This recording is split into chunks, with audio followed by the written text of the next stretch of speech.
এটা বলবো কি না বলবো এটা অনেক খারাপ কথা, আমি চাচ্ছি না যে এই কথাটা না চাইলে বলার দরকার নেই। এটা বলার বোঝান আপনাকে কি হয়েছে। হ্যাঁ, এই ছেলেটা একটা দুর্ঘটনা ঘটাইছে, ঘটার পর ওই ছেলেকে দিয়ে আমার বিয়ের কথা বলতেছে আমার মা। ছেলে আপনার গ্রাম অঞ্চলে টলি চালায়, পাওয়ার টলি, জমি চাষ করে। ওই ছেলে, হ্যাঁ টলার, ওই ছেলেকে দিয়ে আমার বিয়ে দিবে। তা আমি বলতেছি ওই ছেলে একটা এত বড় দুর্ঘটনা ঘটাইছে, ওকে আমি বিয়ে করব না। আমি আর কি মনে মনে এটা ভাবতেছি যে না, আমি কখনোই ছেলেকে বিয়ে করব না। আমার বাবাও রাজি না, যে আমার মেয়ে এখনো সাবালক হয়নি। ডাক নাম রেবা। আচ্ছা, বয়স কত? বয়স 20 হবে। 20-এর মতো। জি। বর্তমানে থাকছেন কোথায়? থাকছি আপনার মতিঝিল। মতিঝিল এরিয়া, তোমার ঢাকার মধ্যে। আচ্ছা, আর জন্ম জেলা? রংপুরে। রংপুরে। তো রেবা, আপনি আমাদের অনুষ্ঠানটা শোনেন, টুকটাক শুনেছেন, এবং আপনি আজকে এসেছেন নিজের জীবন গল্পটা বলার জন্য এখানে। ঠিক আছে, শুরু করুন। আমি প্রথমত আমার মাকে নিয়ে বলতে চাচ্ছি। আমার মা বাবা যখন বিয়ে হয় আমি অনেক ছোট। জি। মানে 4 বছর হব এরকম। মানে আপনি ছোট, মানে আপনি বিয়ের পরে? মানে আমার মা বাবা, আমি যখন আমার মানে মা বাবার বিয়ে হয়েছে আমি জন্মের পরে, আমি 4 বছর বয়স তখনই, বাট আমার মা বাবা ছাড়াছাড়ি ডিভোর্স হয়ে গেছে। এটা কি আপনার নিজের মেমোরি থেকে বলছেন, স্মৃতি থেকে বলছেন, নাকি পরবর্তীতে বড় হয়ে শুনেছেন? আসলে বড় হয়ে বলতে আমি যখন একটু হালকা বুঝমান হই তখন দাদি ফুপু বলছে, আমি জিজ্ঞাসা করছি আপনার নিজের মেমোরিতে কি আছে? বাবা মা একসাথে থাকার কোনো মেমোরি আছে? আমার বাবা মাকে আমি একসাথে দেখিনি। আচ্ছা, আপনার মেমোরিতে নাই। হ্যাঁ, এটা বলতে পারবো না। কিন্তু আমার বাবার অবস্থা খারাপ ছিল, মা সংসারে যায় জিনিস সবকিছু নিয়ে আসছিল। নিয়ে আসার পরেও বাবা আর কি অনেক গরিব ছিল, এই জন্য মা থাকেনি, মা চলে গেছে। বাবাও ডিভোর্স দিয়ে দিছে, বাবা কোনো কিছু দেয়নি। আমার বাবা গ্রামের মানুষ, আমার মা বগুড়াতে থাকে, দুপচাচি আমার মার বাসা, ওখানে আমার মা থাকে। আমার মা ওসব পছন্দ করতো না, ওনারা একদম নিম্ন পরিবারে। বাবা খুব নিম্ন পরিবারের? হ্যাঁ, বাবা খুব নিম্ন পরিবারের ছিল, অশিক্ষিত ছিল, সে কিছু বুঝতো না, আর সে কোনো কর্মও পারতো না। আচ্ছা। তারপর যাই হোক এভাবে মানে মা বাবা আমার যাই হোক সংসার হইতো, শুধু একটা কারণে আমার মা আমাকে নিয়ে নাকি আমি জানি, দাদি বলছে যে মা আমাকে নিয়ে ঘুমাইছে, আমার বাবা অনেক রাতে আসছে, আসার পরে আমার মা অনেক ঘুমন্ত ছিল, বাবা দরজা লক করছে, মা খুলতে পারেনি, এই জন্য বাবা একটা খারাপ ভাষা করে গালাগালি করছে মাকে। মা বলছে না, আমি আর তোমার সংসারই করব না, চলে যাব। পরে মা চলে গেছে, আর আসতেছে না। পরে আমার দাদি ফুপু সবাই চেষ্টা করছে যে তাকে নিয়ে আসার জন্য। আমার মা বলছে যে না, বগুড়ার মানুষ বলতেছে আমি ওর ভাত আর খাবোই না, আমার ও বাচ্চা দিলে দিবে, না দিলে না, আমি ওর সংসার করবো না। এত একটা নিম্ন পরিবারের, বাবার বাড়ি থেকে এত কিছু নিয়ে গেছি, তারপরেও আমার ওখানে জায়গা হচ্ছে না, বা ও আমার কথা শুনতেছে না, আমার প্রয়োজন নাই। তারপরে আমার বাবাকে একটা সুযোগ দেওয়া হয়েছিল যে আপনি ঘরটা ঠিক করেন, আমি আমার মার বাসা থেকে বাচ্চাকে নিয়ে বেড়ায় আসি। তারপর আমার মা বলছে যে তুমি ঘরটা ঠিক করে আমাকে নিতে এসো। পরে আমার বাবা কি করছে, সে ঘর ঠিক না করে আমার মাকে নিতে গেছে। পরে যাওয়ার পরে যাই হোক আমার মা পরে আসছে, আয়সা দেখে যে ঘর ঠিক হয়নি, না হওয়ার কারণে পরে মা বলতেছে আমি আর থাকবো না, চলে যাব। পরে আমার মা আমাকে নিয়ে চলে গেছে। আবার যাওয়ার পরে 1 সপ্তাহ পর আমার নানি বাসা থেকে মাকে পাঠানো হয়েছে নাকি আমার দাদার বাসায়। আসার পরে আমার বাবা তখন বলে আমি আর রাখবো না তোমাকে। তখনকার হিসেবে আমার মা 10,000 টাকা, 3 ভরি স্বর্ণ, আর ঘরের যা জিনিসপাতি লাগে, চাল ডাল শুরু করে সে সবকিছু নিয়ে আসছে। তারপর আমার বাবা ওগুলো কিচ্ছুই তাকে দেয়নি। মানে মা যখন আর কি চলে গেছে, যাওয়ার পর মাকে তো দেয়নি, না দেওয়ার কারণে বাবা তো ছোট বাচ্চা, আমি অনেক জিদ করতাম, অনেক খাইতে চাইতাম। একটা মেয়ে তো মানে 4 বছর বয়স, তখন তো তার মার আদরটা সবচেয়ে বেশি প্রয়োজন হয়, বাট আমি তো সেটা পাইনি। বাট না পাওয়ার কারণে দেখা যায় বাবার কাছে সে জিদটা করছি। আমার ফুপি ছিল, দাদি ছিল, আমার দাদি অন্ধ, আমার বাবার কারণে অন্ধ হয়ে গেছে। আমার ফুপি রিলেশন করতো, রিলেশন করার জন্য আমার বাবাটা পছন্দ করতো না, আমার মা থাকাতে আমার ফুপি রিলেশন করতো। আর আমার মা যেহেতু ননদ আর ভাইয়ের বউ, মানে সব ফ্রি ভাবে বলতো আমার মাকে, তো ফুপি এসব করতো। আমার বাবা এসব শুনছিল, শোনার পরে দাদি বাতাস উঠছে অনেক, দাদিকে জুতা দিয়ে, বালু ছিল বাসায় অনেকগুলো, পরে আর কি বাবা জুতা দিয়ে দাদিকে মারতে গিয়ে জুতার বালুগুলো দাদির চোখে গেছিল। তারপরে আর কি বাবা অনেক মারধর করতো, মানে অনেক জিদ করতো, মানে কিছু। কিন্তু দাদি ফুপু আমাকে কেউ মানুষ করেনি, সবারই পরিবার ছোট ছিল, আবার এতটা তারা অর্থ ছিল না, সবাই দিন মজুর করতো, কে আমাকে আর দেখবে, আমি তো ছোট বাচ্চা, এত কেয়ার দিয়ে তো রাখার মতো সময় নেই তাদের। পরে বাবার কাছে জিদ করতাম, বাবা মানে এই জন্য মারতো বেশি করে আমাকে। কুয়া আছে গ্রামের যে কুয়া, আমার বাবা আমাকে কুয়াতেও ফেলে দিছিল, শুকনা কুয়া। পরে আমার মেজো ফুপুর ছেলে আমাকে উঠাইছে ওই কুয়া থেকে। দুধের জন্য অনেক কান্না করছিলাম। আর আমার বাবা তখন থানাতে, আমাদের ভ্যান্না পীরগঞ্জ বলে বড় দরগা, ওখানে থানাতে আমার আব্বা ওখানে বাবুর্চি হিসাবে কাজ করছিল। ওখানকার দারোগার ওয়াইফের বাচ্চা ছিল না, উনি আমাকে চাইছিল, আমার বাবা বলছে না দিবে না। কিন্তু সে সারাদিন সকালে যায়, রাতে থাকে, থাকার পরে আসতো, মানে তারপর আমাকে সে এতটা ভালোবাসতো না। তারপর আমার মার কাছে খবরটা চলে যায়, যার পর আমার মা বলে যে ওকে দিয়ে যাও রেবাকে আমার কাছে। তো আমার বাবা বলতেছে না, জীবন গেলেও দিব না। আর আমার আব্বু একটু বেশি থানা পুলিশ সে একটু ইয়ে করতো, আমার মারা আবার একটু ভয় করতো যে একটা মান সম্মানের ব্যাপার আছে থানা পুলিশের, আচ্ছা ওর মেয়েকে ওই নিয়ে থাক। এভাবেই আমার মার সাথে আমার বাবার এখানেই সামর্থ্য হয়ে গেল। হওয়ার পরে আমি আর মানে তখন আমার দাদির কাছে ছিলাম, আমার রংপুরে আমার ছোট মার বাসা। ওখানে আমার আব্বু যে বাবুর্চির কাজ করতো, ওখানে যে আবার থানাতে আরেক লোক, উনি জানি কি কাজ করতো এটা জানি না, বাট উনি আবার বলছিল যে এখানে আমাদের রংপুরে এক মহিলা আছে, তুমি কি তাকে বিয়ে করবা? ওই মহিলার হচ্ছে আগে বিয়ে হয়ে গেছে, এরকম তুমি যে বিয়ে করতে চাও। তো আমার বাবা বলছে আমার একটা মেয়ে আছে, কিন্তু তাকে বলতে হবে যে আমার মেয়েটা আছে, এভাবে তাকে দেখতে হবে। তারপরে যাই হোক তারা বিয়ে করছে আমাকে। তারপরে দেখা যায় মানে হালকা আমি যে একটু বুঝি যে মা কিরকম না, এতটাও বুঝি না যে আমার ওটা সৎ মা বা এরকম। ওখানে গেলাম, আমরা ভাড়া বাড়িতে উঠলাম রংপুরে শহরের ভিতরে। ভাড়া বাড়িতে ওঠার পরে আমার আব্বা ওখানে আপনার প্রথমে কাঁচামালের ব্যবসা দিল। কাঁচামালের ব্যবসা দেওয়াতে আমার আব্বু অনেক লস খাইলো। লস খাওয়ার পরে সে মানুষকে অনেক বাকি টেকে দিয়ে আমার সৎমা বাবার বাড়ি থেকে জায়গা বিক্রি করে আনছে। তারা আবার একটু স্ট্যান্ডার্ড ফ্যামিলি, সে আবার পছন্দ করতো না যে সে একদম রিক্সা চালাক ভ্যান চালাক, এটা তার একটা মানে মান সম্মানের ব্যাপার ছিল, সে চাইতো না। সে জায়গা বিক্রি করে এনে তাকে ওটা যে সে দেখে সেটাতেও লস খাইলো। পরে তাকে কি করা হলো, রিক্সাতে দেওয়া হলো। রিক্সা চালায় আমার সৎমা আমাকে আবার এতটা ভালোবাসে না, মানে সে বলে যে সতীন নাই, সতীনের কোনো বাচ্চা কাচ্চাও ভালো লাগে না, আমি কি সতীনের সংসার করব? তখন এই আমাকে নিয়ে রেগুলার আমাদের ঝগড়া হয় আমার বাবা মার। মানে আমি আর কি, আমি তো কোনো কথা বলতে পারি না, তখন আমার টাইফয়েড নিউমোনিয়া। তারপরে এভাবে আর কি মানে সে আমাকে নিয়ে তাদের খুব ঝামেলা করতো, হ্যাঁ অনেক ঝামেলা করতো, অনেক মারধর হইতো। এভাবেই আর কি দিনগুলো চলে গেল। 2-3 বছর চলে গেল। যাওয়ার পরে আমার নানার সৎ নানার বাসায় চলে আসলাম আমরা। চলে আসার পর ওখানে আমার মানে সবাই আর কি মানে গ্রাম অঞ্চলে ও এক কথা বলতো, এক কথা বলতো, মানে আমি বাট আমার মার সব কথা শুনতাম। আচ্ছা, যাতে আমি এতটুকু আমার মেধাতে ছিল যাতে সে আমাকে ভালোবাসে, আমি যাতে তার কাছে মার আপনি কি ছোটবেলাতে বুঝতেন যে আমার সৎ মা আমার আসল মা না? এটা বুঝতেন? এতটা বুঝতাম না। আচ্ছা, ওই সময় অন্য কোনো ভাই বোন ছিল না? শুধু আপনি ছিলেন। ওকে। তখন আমার মার এতটা বয়স ছিল না, আমার সৎ মার, ওনারও হালকা বয়স ছিল। জি। তারপর নানার বাসায় আসলাম। আসার পর গ্রাম অঞ্চলে এক কথা বলে, ও এক কথা বলে, তখন আরো আমার খারাপ লাগে। তখনই আস্তে আস্তে বুঝতে পারি যে এটা আমার সৎ মা, বা যাই হোক আমাকে অনেক মারে, এটা করে, আমি সব কাজ করি তার মন জোগার জন্য। না এখানে একটা আমার ভাই হয় শহরে, আমার একটা ভাই, ওই আমার সৎ মার ছেলে হয়, ওই ছেলেকে শহরে তখন আমি সম্পূর্ণ দেখাশোনা করি। কিন্তু ওর যখন আমার মার গর্ভে থেকে হয়েছে তখন থেকে ওর আমি যে হাগু মুতু করে যে কাপড়গুলো আমি সম্পূর্ণ ধুয়ে দিছি, আমার সৎমাকে কিন্তু কিছু করতে দেনি। ঠিক আছে, হ্যাঁ বলেন। তারপরে এখান থেকে আমরা চলে আসলাম আমার নানার বাসায় শেখপাড়া, আমাদের রংপুরে শেখপাড়া। যখন আসলাম, আসার পরে ওখানে বড় হলাম আস্তে আস্তে। ওখানে আমাকে স্কুল ভর্তি করে দেওয়া হলো, প্রাইমারি স্কুলে। ওখান থেকে আমি মানে 3তে যখন উঠলাম তখন আমার বাবা কি করলো, আমার মার সাথে রেগুলার ঝগড়া হয়। আমার বাবা আবার সৎ মা, তারপরে ওনার যে ফ্যামিলি আত্মীয় স্বজন গুলো আছে তাদের সঙ্গে কথা বলে না। আবার যদি আমি একটু কথা বলি, দেখা যাচ্ছে আমার আব্বু মানে হাতের কাছে লাঠি পাবো বা যা দা বটি যেটা পাবে সেটা দিয়ে আমাকে মার শুরু করবে। আবার আমার মা কথা বলে ওনার সাথে অশান্তি শুরু করতো। মানে আপনি কার সাথে কথা বললে অশান্তি শুরু করতো? সেটা হচ্ছে আমার সৎ মার যে ফ্যামিলির যে কেউ হোক, তাদের সঙ্গে কথা বললে সমস্যাটা, হ্যাঁ সমস্যা করতো উনি। আমার মাও যদি কথা বললো তাও সমস্যা করতো আমার বাবা। আচ্ছা, এভাবে দিনগুলো গেল। যখন আমি 3তে উঠলাম, 3তে ওঠার পরে আমার বাবা কি করলো, আমার মা ভ্যান কিনে দিল আমার বাবাকে।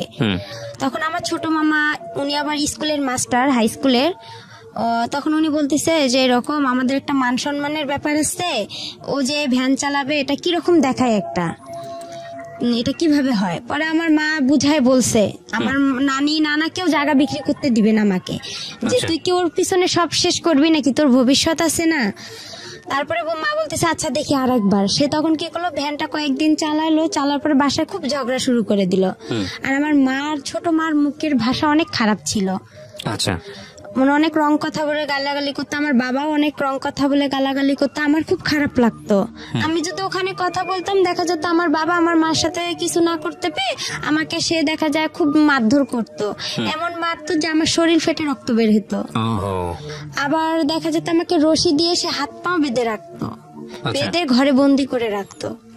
তারপরে এভাবে মারতো, মারার পরে যাই হোক সেদিন ও রাতে বাসায় কোনো খাবার দাবার কিছু আনেনি, চাল ডাল কোনো তরকারি আনেনি। আমার ভাইটাও ছোট, তারপরে ও একটু হাঁটে আস্তে আস্তে, ওরও মনে হয় 3 বছর কি 4 বছর। তখন বাবা কি করলো, আমি 3তে উঠলাম, আমার ফাইনাল পরীক্ষা দিতে হবে। পরে আমার বাবা কি করলো, ভ্যানটা নিয়ে আমার দাদার বাসায় চলে আসলো, ভ্যান্ডাবাড়িতে চলে এসে আমার বাবা 2-3 দিন ওখানে থাকার পরে ভ্যান বিক্রি করে দিচ্ছে। তখন আমার সৎমা বলতেছে, আবার আমার মামা নানা নানি সবাই বলতেছে যে ওর তো বাবা নাই, ও কি খাবে এখানে, তুই না হয়তো সন্তানকে কাজ টাজ করে খাওয়াবি, তোর মেয়েরে কে খাওয়াবে, তোর সৎ মেয়েরে। পরে আমাকে এও বলতেছে তুমি তোমার বাবার কাছে চলে যাও, কি করবা। পরে আমি যাই হোক, আমার কাছে জানি কয়েকটা টাকা ছিল, ওখান থেকে 30 টাকা কি 25 টাকা তখন বাস ভাড়া লাগে। আমি মডার্নে আসলাম, এসে ওখান থেকে বললাম যে আমি এখানে ভ্যান্ডাবাড়িতে যাব, পরে এত টাকা আছে। পরে ওভাবে আমি খুব রিকোয়েস্ট করলাম ড্রাইভারকে যে আঙ্কেল আমি তো অনেক ছোট মানুষ, দেখেন আমি এখানে কোথায় হারায় যাব, আমার বাবার কাছে আমাকে নিয়ে যান, আমার এরকম সমস্যা। তাকে আমি বিস্তারিত বললাম, সে বলতেছে আচ্ছা আমি চিনি তোমার বাবাকে। আচ্ছা, পরে আমাকে নামাই দিল আমার আবার রাস্তার সঙ্গে আমাদের বাসা, আমার বড় ফুপির বাসা, মেজ ফুপির বাসা। আমি নামলাম, নাইমা কান্না শুরু করে দিছি। আমি সকাল থেকে কিছু খাইনি অনাহারে, আবার আমার পরীক্ষা। আর তারপর আমি বললাম যে আমার তো এরকম পরীক্ষা, আমার পরীক্ষা পরে দেওয়া হলো না, পরে বাবার সঙ্গেও দেখা হলো না। না দেখা হওয়ার কারণে পরে বাবা মানে সন্ধ্যার দিকে বাবার সাথে দেখা হলো যে আপনি আমাকে ছেড়ে আসছেন কেন। তারপরে বললাম যে আমি কি খাবো, ওখানে তো আমাকে বের করেছে, তুমি তো তোমার সৎ মায়ের কথা মতন চলো, ইয়া করো, তো ওখানেই থাকতা, এখানে আসছো কেন বাবা বলছে এটা। হ্যাঁ, তো আমি বলতেছি বাবা তখন কোথায় ছিল, বাবা তখন দাদার বাসায় ছিল। আচ্ছা, তখন আমি বললাম যে আমি ওখান থেকে কি করব, ওরা সবাই আমাকে এই কথা বলতিছে। পরে ওখানে থাকলাম। ক্লাসে পড়েন তখন? তখন আমি 3তে। ওকে। তারপরে বাবা ওখানে কয়েক মাস থাকার পরে দেখা যায় আবার আমরা কি করলাম, বাবার আর মানে ভ্যানটা বিক্রি করে খাওয়া আর তো কিছু নাই তার, সে বিক্রি করে খাবে। আমার দাদি তো অন্ধ, তারও কিছু জিনিস ছিল, সেগুলোও সে দেখা যায় কিছু টাকা ছিল তার বয়স্ক ভাতা, এগুলাও সে মানে ঘরে চাল ডাল ছিল, বস্তা ছিল, চালের ধান ছিল, এগুলো সম্পূর্ণ খাওয়ার পরে আমার দাদিকে আর দেখতে পারে না। আমার দাদি কিন্তু অন্ধ।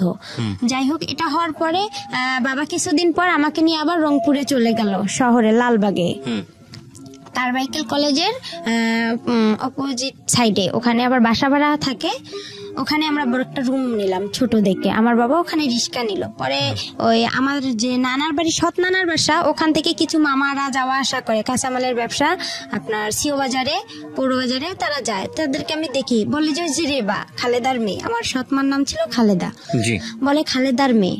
পরে এই কথা বলার পরে তা আমি বলতাম মামা আমরা তো এখানে আসছি, এরকম বিষয় দেখেন মা আর আব্বুকে আবার একসঙ্গে করা যায় নাকি। পরে আমি আবার অসুস্থ হইলাম।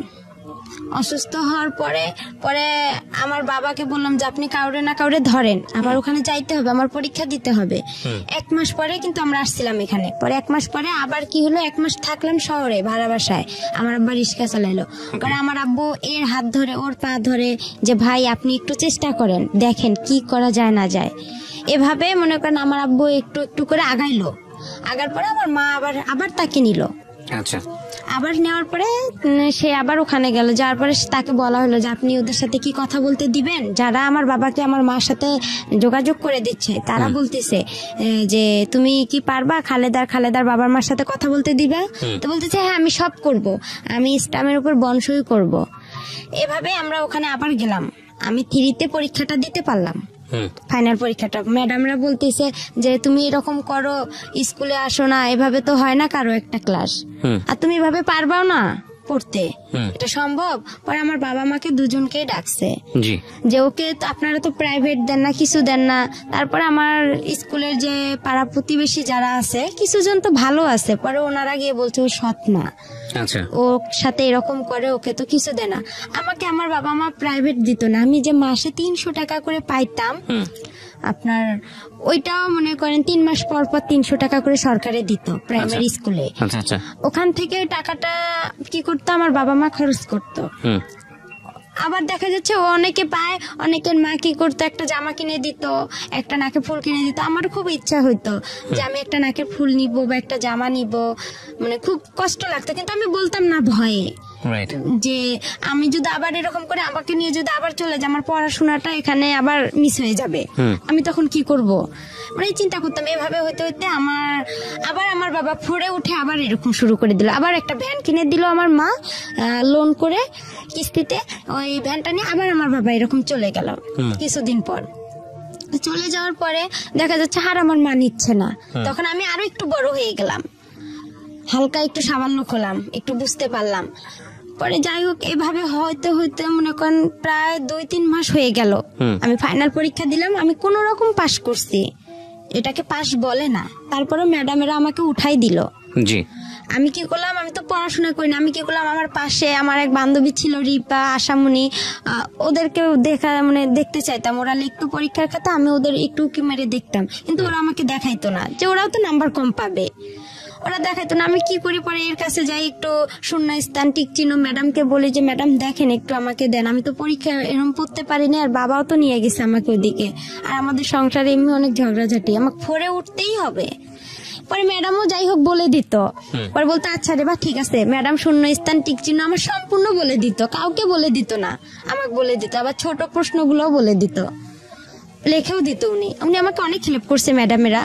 এভাবে ফোরে ওঠার পরে আবার উনি ওইরকম করলো, আবার আমার টেস্ট পরীক্ষা শুরু হলো। ফোরে হওয়ার পরে আবার আমার বাবা আমাকে নিয়ে গেল 2টা পরীক্ষা নাই দিতে, বাংলা ইংরেজি দিছি, তারপরে উনি আমাকে নিয়ে এভাবে চলে গেল।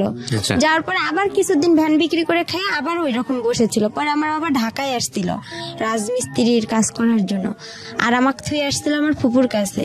ওখানে আমার ফুপুর কাছে আমি থাকি, তাদের ওখানে খাবার নাই, দাবার নাই, কেউ আমাকে ভালোবাসে না, বলে তোমার বাবা নাই, মা নাই, টাকা পয়সা নাই, আমরাই তো দিন মজুর করে খাই, তোমাকে কি খাওয়াবো। পরে যাই হোক আমি দেখা যায় ছোট মানুষ, এর ওখানে আমাকে ডাকে, ও বলে যে তুমি এটা কাজ করো তাহলে তোমাকে আমি খাইতে দিব।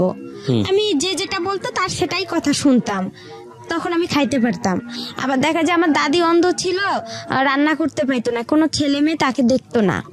দেখা যায় পাশের বাড়ি থেকে তার চাচাতো ভাইয়ের বউ আছে বা এরকম আত্মীয় স্বজন, তাদেরকে দেখা যায় খাবার দিয়ে যেত দাদিকে। ওই খাবার ওখান থেকে আমার দাদি আবার কি করতো, উনি একটু খাইতো, আমাকে ডাকতো রে ভাই, আমি আবার দৌড়ে এসে খেয়ে নিতাম।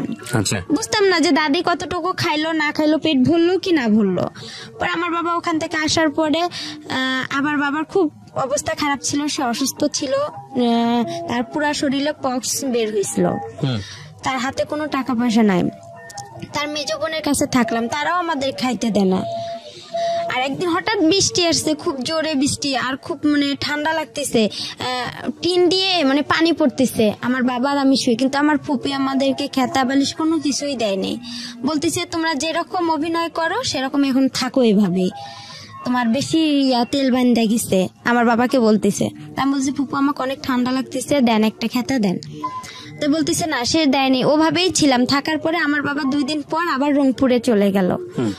রংপুরে যাওয়ার পরে আবার ওভাবেই সে এর হাত ধরে, ওর পা ধরে ধরে আমার সৎমার কাছে গেল। আমার সৎমা তাকে আবার গ্রহণ করে নিল। নেওয়ার পরে আমি 5-এ সমাপনী পরীক্ষা দিলাম 2010-এ।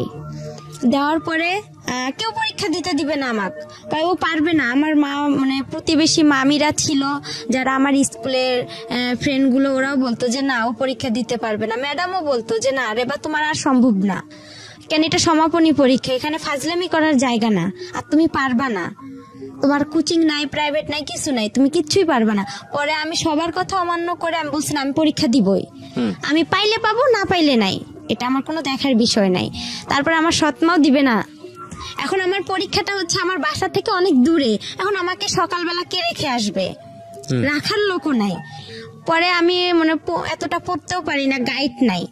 কিভাবে পড়বো। যাই হোক একটু করে মানে যতটুকুই পড়ছি, আল্লাহ আমার পাশে ছিল বিধায় আমি মনে হয় পরীক্ষাটা দিতে পারছি, পাশও করছিলাম। কোন ক্লাসে? 5-এ। ক্লাস 5? হ্যাঁ 5-এ 2010-এ। পরে আমার একটা মামাতো ভাই আমাকে রেগুলার রেখে আসতো সকালবেলা, আর আসার সময় আমি হেঁটে আসতাম, বান্ধবীদের সাথে হেঁটে আসতাম। ওখানে একটা ছেলের সঙ্গে আসতাম। ওই ছেলেটাকে আমার প্রথম 5-এ ওকে পছন্দ হয়েছিল। ওর নাম হেলাল ছিল, ওর বাসা আমাদের ওখানে পানবাড়িতে। ওকে খুব আমি পছন্দ করছিলাম, কিন্তু ও বুঝতো না যে আমি ওকে কতটা পছন্দ করি, আর আমিও বুঝতাম না যে প্রেম কি জিনিস, কিন্তু ভালো লাগতো ওকে। কোন ছেলেটাকে? এটা হেলাল, ওর নাম হচ্ছে হেলাল। আমাদের স্কুলে না, ওই অন্য স্কুল থেকে আর কি পরীক্ষা দিতে গেছিলাম আমরা। আচ্ছা, ও একই ক্লাসে ছিল? হ্যাঁ একই ক্লাসে, সমাপনী পরীক্ষা দিতে গেছিলাম। তখন তো অন্য স্কুল থেকে দেখা যায় যে একটা বোর্ডে আমরা সবাই পরীক্ষা দিচ্ছি। পরে ও আমাদের ক্লাসেই বসতো, আমার পাশে 2জন ছেলে ছিল, আমি মাঝখানে ছিলাম। পরে ওদের দেখছি, আমি নিজেও কিছু বাসায় পড়ছিলাম, ওগুলা দেখে আমি পরীক্ষা দিছিলাম। পরে ওই ছেলেটাকে খুব পছন্দ হয়েছিল, মানে ওর সাইকেলে আমি একদিন আসছিলাম, আর বাকি দিনগুলো আমি হেঁটে হেঁটেই আসছি।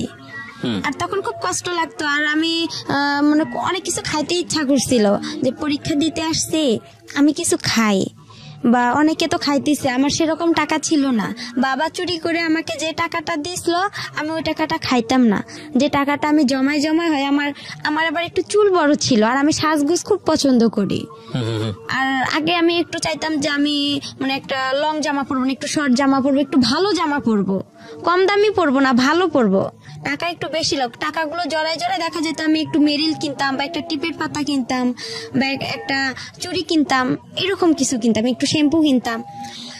এভাবে আমি টাকাগুলো খরচ করতাম না, জড়ায় রেখে দিতাম আমার কাছে। রাখার পরে এভাবে আমি পরীক্ষা দেওয়া হয়ে গেল, আমার রেজাল্টও বের হলো। রেজাল্টে আমি সেরকম ভালো পাইনি, আমি 2nd ডিভিশন, ওটা তখন জানি কি ছিল, কিন্তু আমি 5-এ সমাপনী আমার শুরুতে পাস করেছেন। হ্যাঁ, তারপর কোন রকম পাস করেছি। করার পরে আমাকে 6-এ 11তেই ভর্তি শুরু হচ্ছে। পরে ওখানে আমাকে ভর্তি করা হলো। আমাকে ভর্তি করবে না, আমার মা বলতেছে না ও পারবে না, আমাকে বিয়ে দিয়ে দিবে। আমার বিয়ের জন্য ছেলে খুঁজতেছে অনেক, এরা বিয়ের জন্য ছেলে খুঁজতেছে। এক ছেলে, ও হচ্ছে, এটা বলবো কি না বলবো এটা অনেক খারাপ কথা, আমি চাচ্ছি না যে এই কথাটা না চাইলে বলা দরকার নেই, এটা বলার। বোঝান আপনাকে কি হয়েছে। হ্যাঁ, এই ছেলেটা একটা দুর্ঘটনা ঘটাইছে, ঘটার পর ওই ছেলেকে দিয়ে আমার বিয়ের কথা বলতেছে আমার মা। ছেলে আপনার গ্রাম অঞ্চলে টলি চালায়, পাওয়ার টলি, জমি চাষ করে। ওই ছেলে, হ্যাঁ টলার, ওই ছেলেকে দিয়ে আমার বিয়ে দিবে। তা আমি বলতেছি ওই ছেলে একটা এত বড় দুর্ঘটনা ঘটাইছে, ওকে আমি বিয়ে করব না। আমি আর কি মনে মনে এটা ভাবতেছি যে না, আমি কখনোই ছেলেকে বিয়ে করব না। আমার বাবাও রাজি না, যে আমার মেয়ে এখনো সাবালক হয়নি, আর আমি বিয়ে এখনই দিব না। আমি যখন ক্লাস 5-এ পড়ি তখনও বাট আমি জামা সেভাবে পরি না, সেভাবে প্যানও পরি না, খোলামেলায় আমি চলতাম।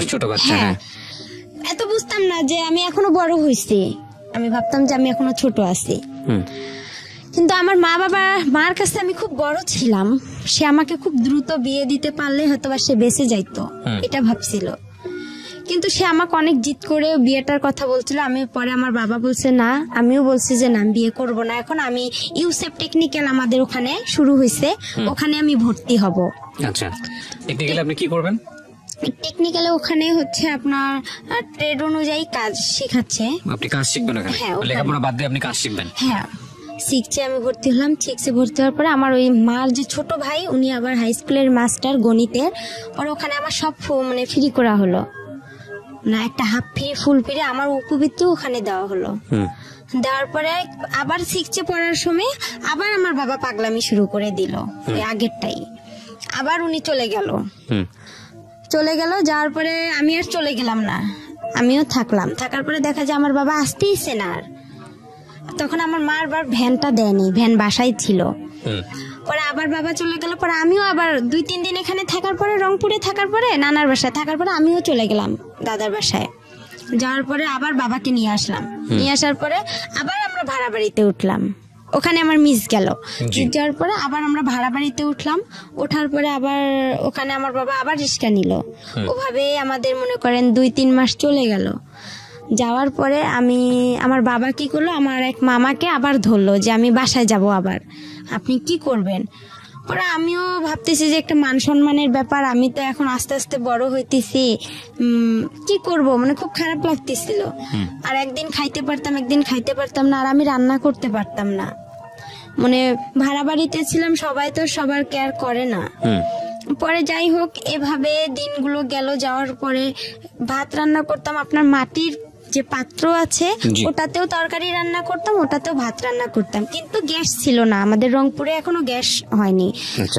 তো তখন আবার কি ছিল, একগুলো লম্বা লম্বা কাঠ ছিল, ওগুলো গোল করে কেটতে হয়, কাইটটা আবার আপনার কেরোসিন তেল দিয়ে ধরাইতে হয়। আমি খুব কষ্ট করে ধরাইতাম। আর একদিন রান্না করতে গেছি মাটির পাতিলে মুরগির গোশত, পরে দেখি মাটির পাতিল ভেঙে সব পড়ে গেছে চুলার নিচে। ওগুলো আপনি কি রান্না করেন নিজের জন্য খাওয়ার জন্য? হ্যাঁ, নিজে বাবার জন্য আর আমার জন্য খাবার। এখন হোটেল থেকে খাবার খাওয়া তো আর পোষাইতো না। বাবা যে ইনকাম করতো সেই ইনকামে দেখা যায় রিস্কার যে আপনার যে ভাড়াটা ওখানে মানে ইনকাম করে নাকি রাতে আবার একটা জমা দিতে হয়, সে জমাটা যদি এখন দেয় তাহলে আমাদের আর খাবারের টাকা থাকতো না। আমার বাবা যে এদিকে যাওয়ার জন্য এর কাছে যাইতো ওর কাছে যাইতো, দেখা যায় সে সময় পাইতো না, যে ইনকামটা করতো জমাটাই দিতে পারতো না, তাহলে কিভাবে খাবো? একবেলা রান্না করতাম, 2 বেলা খাইতাম। সেদিন আবার ওগুলো পড়ে গেছে। আমার বাবা বাবার সঙ্গে থাকতেন থেকে ওই টেকনিক্যালি ওটা পড়াশোনা করতেন না, ওটা ওখানেই আপাতত বন্ধ থাকলো। ভর্তি হওয়ার কথা ছিল, কিন্তু এই যে বাবা মাঝখান থেকে চলে আসলো আর ওটা ভর্তি। আমার বাবার সঙ্গে থাকতেন, বাবাকে রান্না করে খাওয়াতেন। হ্যাঁ। আর মা থাকতো হচ্ছে বাড়িতে? হ্যাঁ, মা থাকতো নানার বাসায়, আমার ভাইকে নিয়েই থাকতো। আপনি মার সঙ্গে থাকতে পারতেন না কারণ সৎমা আপনার সঙ্গে খারাপ আচরণ করতো? খারাপ আচরণ করতো, সে চিন্তা করতো যে আমি ইনকাম করতে পারি না, ওকে খাওয়াবো কি, আমার তো ছেলে আছে, তাকে তো খাওয়াইতে হবে। ওকে। আপনার বাবা খরচ দিত না আপনার সৎমাকে? না, সে খরচ দিত না, টোটালি বন্ধ ছিল। ঠিক আছে, বলেন। তারপরে যাই হোক, এভাবে আর কি আমি ওখানে পরে মুরগির মাংস পড়ে গেছে, আর অনেক শীত ছিল। আমার বা একটা চৌকি ছিল, ভাড়া বাসায় একটা চৌকি দিত বাড়িওয়ালারা, চৌকিতে খেতা বালিশ কোনো কিছুই ছিল না। পরে যে আমাদের রংপুরের অঞ্চলের ভাষায় বলে যে আপনার পল, যেটা খ্যার, ওই খ্যার কি করলো আমার বাবা কিনে আনলো, আয়নার নিচে বিছাই দিল।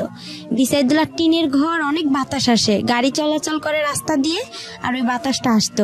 আর আমার বাবার একটা লুঙ্গি আমি গায়ে দিয়েছিলাম, আর শীতে অনেক কাঁপছিলাম। আমার বাবা অনেক মানে হাত পা অনেক কোকড়া করে শুয়েছিল, আমিও ছিলাম। আমার বাবা আলাদা থাকতো, আমি নিচে থাকতাম। আর মাটি থেকে যে একটা ঠান্ডা ভাবটা ওটাও আসতো, ঠান্ডাতে খুব কষ্ট হইতো আমার থাকতে।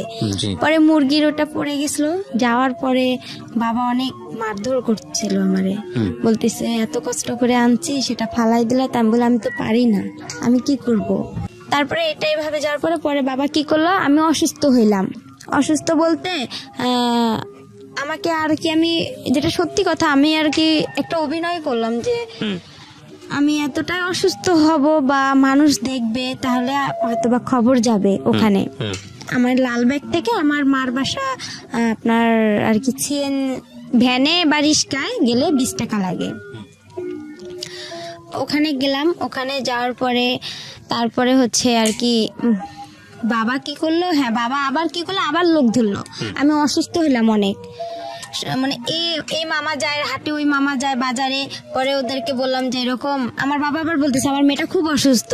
পরে আমার মাকে আবার যা বলছে যে এরকম ওর মেয়ে হচ্ছে রাস্তায় কাগজ কুড়াচ্ছে, মিথ্যা কথা আর কি বলছে। হ্যাঁ, সৎমাকে বলছে। পরে আমার বাবা আবার কি করছে, এই কথা শুনতে পারছে, শুনতে পাইরা আবার বলতেছে যে তুই কি কাগজ কুড়াইছিস? তা আমি বলতেছি না, আমি এসব জানি না। কয় শেখপাড়া থেকে খবর আসছে আমার কানে। আমি বলছি আমি বলতে পারি না। পরে এমনও খবর গেছে, আপনি কাগজ করে কুড়িয়েছিলেন না, কিন্তু আমার মার কানেই খবরগুলো দিয়ে দিছে, যে মামারা আমাকে দেখছিল বা ভাই প্রতিবেশী যারা দেখছিল তারা আর কি এই ধরনের কথাগুলো আমার মাকে গিয়ে বলছে যে আমাকে নাকি ভূত ধরছে, আমি পাগল হয়েছি এরকম। কিন্তু আমি অসুস্থ হয়েছিলাম, এটা একটা মিথ্যা কথা বলছিল আমার বাবা, যে আমার মেয়ে একটু খুবই অসুস্থ আর মাকে দেখার জন্য অনেক পাগল হয়ে গেছে। পরে আবার কি করলাম, এভাবেই গেলাম। আবার আমার বাবা কি করলো, মামা মামির হাত পা ধরলো, প্রতিবেশী মামা মামির হাত পা ধরে আবার আমার মার সাথে মোবাইলে কথা হয়। আমার মা আমার হচ্ছে মামিদের মোবাইল থেকে আমার বাবার সাথে কথা বলে, আমিও কথা বলি যে আমাদেরকে নিয়ে যান, আমাদের এখানে খুব কষ্ট হইতেছে। আর এরকম। হ্যাঁ। তো আপনি আসল মার সঙ্গে যোগাযোগ করছিলেন না কেন? আসল মার সঙ্গে যোগাযোগ করছিলাম, বাট ওই সময়টাতে যোগাযোগ করেছিলেন না? না, কেন করেননি? করিনি, আমি তো তার বাসা চিনি না। বাবাকে বলেননি কখনো যে বাবা আমাকে আসল মা? তার কথা বললে বাবা অনেক মারধর করতো। ঠিক আছে, ওকে, পয়েন্ট। তারপর তারপরে এভাবেই হচ্ছে আবার গেলাম, ওখানে যাওয়ার পরে বিচার বসলো, বিচার সালিশ বসলো। আমার বাবা আবার আমাকে শিখাই দিছিল যে তুমি ভূতের অভিনয় করবা। পরে আমি আবার কি করলাম যে আমার মাথা ভারী হয়ে গেছে, আমার খুব খারাপ লাগতেছে, হাত পা জ্বালা করতেছে। মানে কিসের জন্য? মানে আমাকে বলতেছে যে তুমি এরকম করলে তোমার মা তোমাকে ওখানে রাখবে, আমাকেও রাখবে। আচ্ছা, পরে আর কি যাই হোক, আমি বলতেছি আমার হাত পা, আমাকে যেভাবে আর কি আমার বাবা বলছিল যে তুমি এভাবে বলবা যে আমার মাথা ঘুরাইতেছে, আমার খারাপ লাগতেছে, তখন আমি এভাবেই বলছি। বলার পরে আমার কি করলো, আমার মামা বলতেছে তাহলে ডক্টর ডাকি, তাহলে ওই যে আমার আবার সৎ না, উনি আবার কবিরাজ ছিল, বলতেছে ওনাকে ডাকি। পরে উনি যাই হোক ডাইকা গা ঝাইরা দিছে। আমি আর পাইতেছি না যে আমি আর কি বলবো না, আর এসব করাটাও ঠিক না, আমি মনে মনে চিন্তা করতেছি। পরে আমি পানি টানি খেয়ে একদম ফুল রেস্ট নিলাম। পরে দেখতেছি ওরা সবাই মিলে যাই হোক আমার মা আর বাবাকে একসঙ্গে করে দিল। দেওয়ার পরে ওখানে থাকলাম, থাকার পরে 2-1 মাস হয়ে গেল। হওয়ার পরে আবার আমি 6-এ ক্লাস করতেছিলাম। তখন আমার ছোট মা বলতেছে যে এরকম করাটা কি ঠিক? পরে আমার তো কোচিং নাই, 6-এ সবাই ভর্তি হয়ে আপনার গণিত, ইংলিশ সেকেন্ড পার্ট, এগুলোর বিজ্ঞান, এগুলোর কোচিং করে। তখন আমার ওরা সবাই বলতেছে কি রে বা তুই মিঠু স্যারের কাছে ইংরেজি পড়বি? তাহলে আমি বাসায় এসে বললাম যেরকম প্রাইভেট দিতে হবে তো, আমার কোচিং করতে হবে, না হলে স্যারেরা অনেক বকাবকি করে। পরে আমার ছোট মামা, আলমগীর মামা, আমাদের ক্লাস নিল, প্রথম ক্লাস গণিত। সেদিন উনি অঙ্ক দিছে, আমি অঙ্ক পারিনি। না পারার কারণে আমার মামা আমাকে 2 হাতে মানে একটা বড় বাঁশের লাঠি দিয়ে আমার 2 হাতে 6টা কি 5টা মারছে, অনেক জোরে জোরে। ক্লাস 6-এর ঘটনা? হ্যাঁ, ক্লাস 6-এর ঘটনা। কেন পারোনি? পরে আমি টেনশন, বাসায় আসলাম, আইসা খারাপ লাগলো যে আপন মামা হলে কি পারতো সে আমাকে মারতে? সে তো জানে যে আমাদের ফ্যামিলির অবস্থাটা কি, আর আমি তো কোচিং করতে পারবো না, আমার তো সেরকম সামর্থ্য নাই, আর আমি কোনো স্যারের কাছেও যা বলতে পারবো না। কিন্তু আমার মামার এখানে আরো একটা ভুল হয়েছে, সে বুঝতে পারছিল যে তার বোনের এতটা সমস্যা, আমার বাবার অবস্থা খারাপ, তার একটা উচিত ছিল যে তার সবগুলো স্যারদের সঙ্গে কথা বলে আমাকে সব হাফ ফুল মানে ফ্রি করে দিছে, স্কুলের যে বেতন মাইনাগুলো দেওয়া লাগবে না, উপবৃত্তি করে দিছে। তার একটা উচিত ছিল যে একটা এরকম অসহায় মেয়ে সবাই থেকেও না থাকা, তাকে আমরা একটু যদি কোচিং দেই, সব স্যারেরা মিলে সবাই যদি একটু হেল্প করতাম, তাহলে আজকে হয়তো আমার জীবনটা আরো বেশি ভালো হতো। তারপরে এভাবে আমি আবার কি করলাম যে দেখি কোচিং টুচিং পাইতেছি না, পরীক্ষাও দিতে পাইতেছি না। পরে আমি কি করলাম, ওই যে আপনার টেকনিক্যালে ভর্তি হওয়ার জন্য আমি বাসা থেকে মাকে চাপ দিলাম। আচ্ছা। পরে আমার কাছে কিছু টাকা ছিল, আমার দাদিও কিছু টাকা দিছিল, ওই দিয়ে আমি 2টা মুরগি কিনছিলাম বাসায়। মুরগি কেনার পরে আমার আবার যে বয়সটা, এই বয়সে আবার আমার জন্ম নিয়ন্ত্রণের কার্ড হবে না, জন্ম নিবন্ধন। হ্যাঁ, জন্ম নিবন্ধন, ওটা কার্ড হবে না। না হওয়ার কারণে এখন ওখানেও তো আমাকে ভর্তি নিবে না। ওখানে যে আপুগুলো পড়ছে ওদের সাথে আমি যোগাযোগ করছি যে আপু আমিও টেকনিক্যালে ভর্তি হব। পরে আমি গেলাম, আমাকে স্যারেরা বলতেছে তুমি অনেক ছোট, তোমার বয়স নাই, তোমাকে এখানে নেওয়া যাবে না। আর এখানে আমরা সাধারণত নেই 13 থেকে 14 বছরের মেয়েদেরকে, তোমার তো সে বয়সটা এখনো হয়নি, কিন্তু কথাই বলতে পারবে না। পরে আমি বললাম স্যার আপনারা তারপরে দেখেন না, এখানে তো গরিব অসহায় মেয়েদেরকে বেশিরভাগ নেওয়া হয়, যাদের পরিবার খারাপ। তারপর আমি বললাম যে আপনি আমার বাসায় যাওয়ার পরে দেখেন। পরে সেদিন গেলাম, নিল না আমাকে। তারপরে আবার আমি বাসায় আসলাম, আসার পরে মাকে বললাম যে আমাকে তো নিতেছে না। পরে আমার মামা, যে ছোট মামা গণিত মাস্টার, ওনার সঙ্গে আবার আমাদের হচ্ছে ওখানকার একজন ভালো ব্যক্তি, উনি খুব প্রভাবশালী লোক, ওনার সাথে আবার আমার মামার খুব ভালো একটা সম্পর্ক। পরে আমার মা কি করলো, ওনাকে বললো, ওনার দ্বারাই আবার কি করলো, ওনাকে বললো যে আমার ভাগ্নিটা এরকম টেকনিক্যালে ভর্তি হতে চাচ্ছে, ফ্যামিলি এরকম, একটু আপনি চেষ্টা করে দেখেন। উনি আবার হচ্ছে আমি যে প্রাইমারি স্কুলে পড়ছি ওই ম্যাডামের হাজবেন্ড। ও পরে এখন হচ্ছে আমার ম্যাডামও বলছে যে, ম্যাডামের বাসায় 2-3 দিন গেছিলাম, যাওয়ার পরে ম্যাডাম আমাকে বলছে যে আমার ম্যাডাম এরকম অবস্থা, আপনি তো সবকিছুই জানেন। ম্যাডামরাও সবাই জানতো যে আমার ফ্যামিলিটা এরকম। জানার পরে যাই হোক ম্যাডাম কি করছে, আবার ওনার হাজবেন্ডকে বলছে রেবাকে দেখো একটু চেষ্টা করে টেকনিক্যালে ভর্তি করে দেওয়া যায় নাকি। পরে স্যার উনি আবার গেল, যাওয়ার পরে স্যারের সঙ্গে কথা বললো ইউসেফ টেকনিক্যালে। বলার পরে স্যার বলতেছে আচ্ছা ঠিক আছে আমরা দেখবো, আমরা আগে বাড়ি দেখবো উনি বড় লোক না কি রকম, আপনাদের কথায় তো এখানে বিশ্বাস হবে না, আমরা নিজে গিয়ে যাচাই করে তারপরে নিব, আর উনি তো অনেক ছোট, তো বলতেছে একটু দেখেন চেষ্টা করে নেওয়া যায় নাকি। পরে এভাবে ওনারা আসলো, আসার পরে আমার বাসায় আমার এক খালা ছিল প্রতিবেশীও, পরে বলতেছে রেপাদের বাসা কোনটা। পরে আমি ওখানে আবার নাম চেঞ্জ করছিলাম, আমার নাম হচ্ছে আবার রেবা, 2 জন ছিলাম আমরা থাকার কারণে নামটা হচ্ছে আমার সাথে আরেকটা আপু ছিল, উনি আবার বলতেছে তুমি এত অসহায় তো তোমার নামটা একা দিয়ে দেই। তা আমি আর এতটা বুঝি না, আমি বলছি আচ্ছা আপনাদের যেটা ভালো হয়। আর আমি আবার সবসময় বেশি এটা বুঝি যে আমাকে যে ভালো মানে আমার একটা কোনো কিছু পছন্দ হলো অন্যের উপর আমি বেশি নির্ভর করি, আমি নিজের উপর নির্ভর করি না, যে অন্য তো আমার জন্য ভালোই বোঝে, আমার ভালোটা তো আমি কি আর বুঝবো। পরে ওই নামটা দিলাম, পরে আয়সা বললো একা, বলছে পরে চেনে নে, বলছে একা একটা রেবার বাসা কোনটা, পরে রেবার বাসা, বাবা একরামুল, মা খালাদা। বলার পরে আমার খালা বলতেছে ওইটা, ওর বাবা কি করে। আমি আবার তখন কি করছিলাম, মানুষের বাসায় আমার মামার বাসায় ভুট্টা যে ছিলে ওই ভুট্টা ছিলতে বসছি বৃষ্টির দিন। পরে আমার খালা পরে ডাকতেছে, বলতেছে রেবা তোর বাসায় এরকম, রেবা রেবা করে চিল্লাচ্ছে। পরে স্যার নাকি বলতেছে যে ওকে ডাকতে হবে না, ওর বাসা কোনটা দেখাই দেন। পরে বলতেছে এইটা, বলতেছে আপনি কি সত্যি কথা বলতেছেন, বলতেছে হ্যাঁ। ওর কি সৎ মা, ওর বাবা কি ভ্যান চালক, বলতেছে হ্যাঁ। পরে বলতেছে ও মেয়েটাকে এখন ডাক দেন। পরে আমাকে ডাক দিল, পরে আমি বলতেছি সালাম দিলাম যে স্যার আপনি ভালো আছেন, বলতেছে হ্যাঁ। বলছে তোমার বাসা, আমি বলছি এইটা।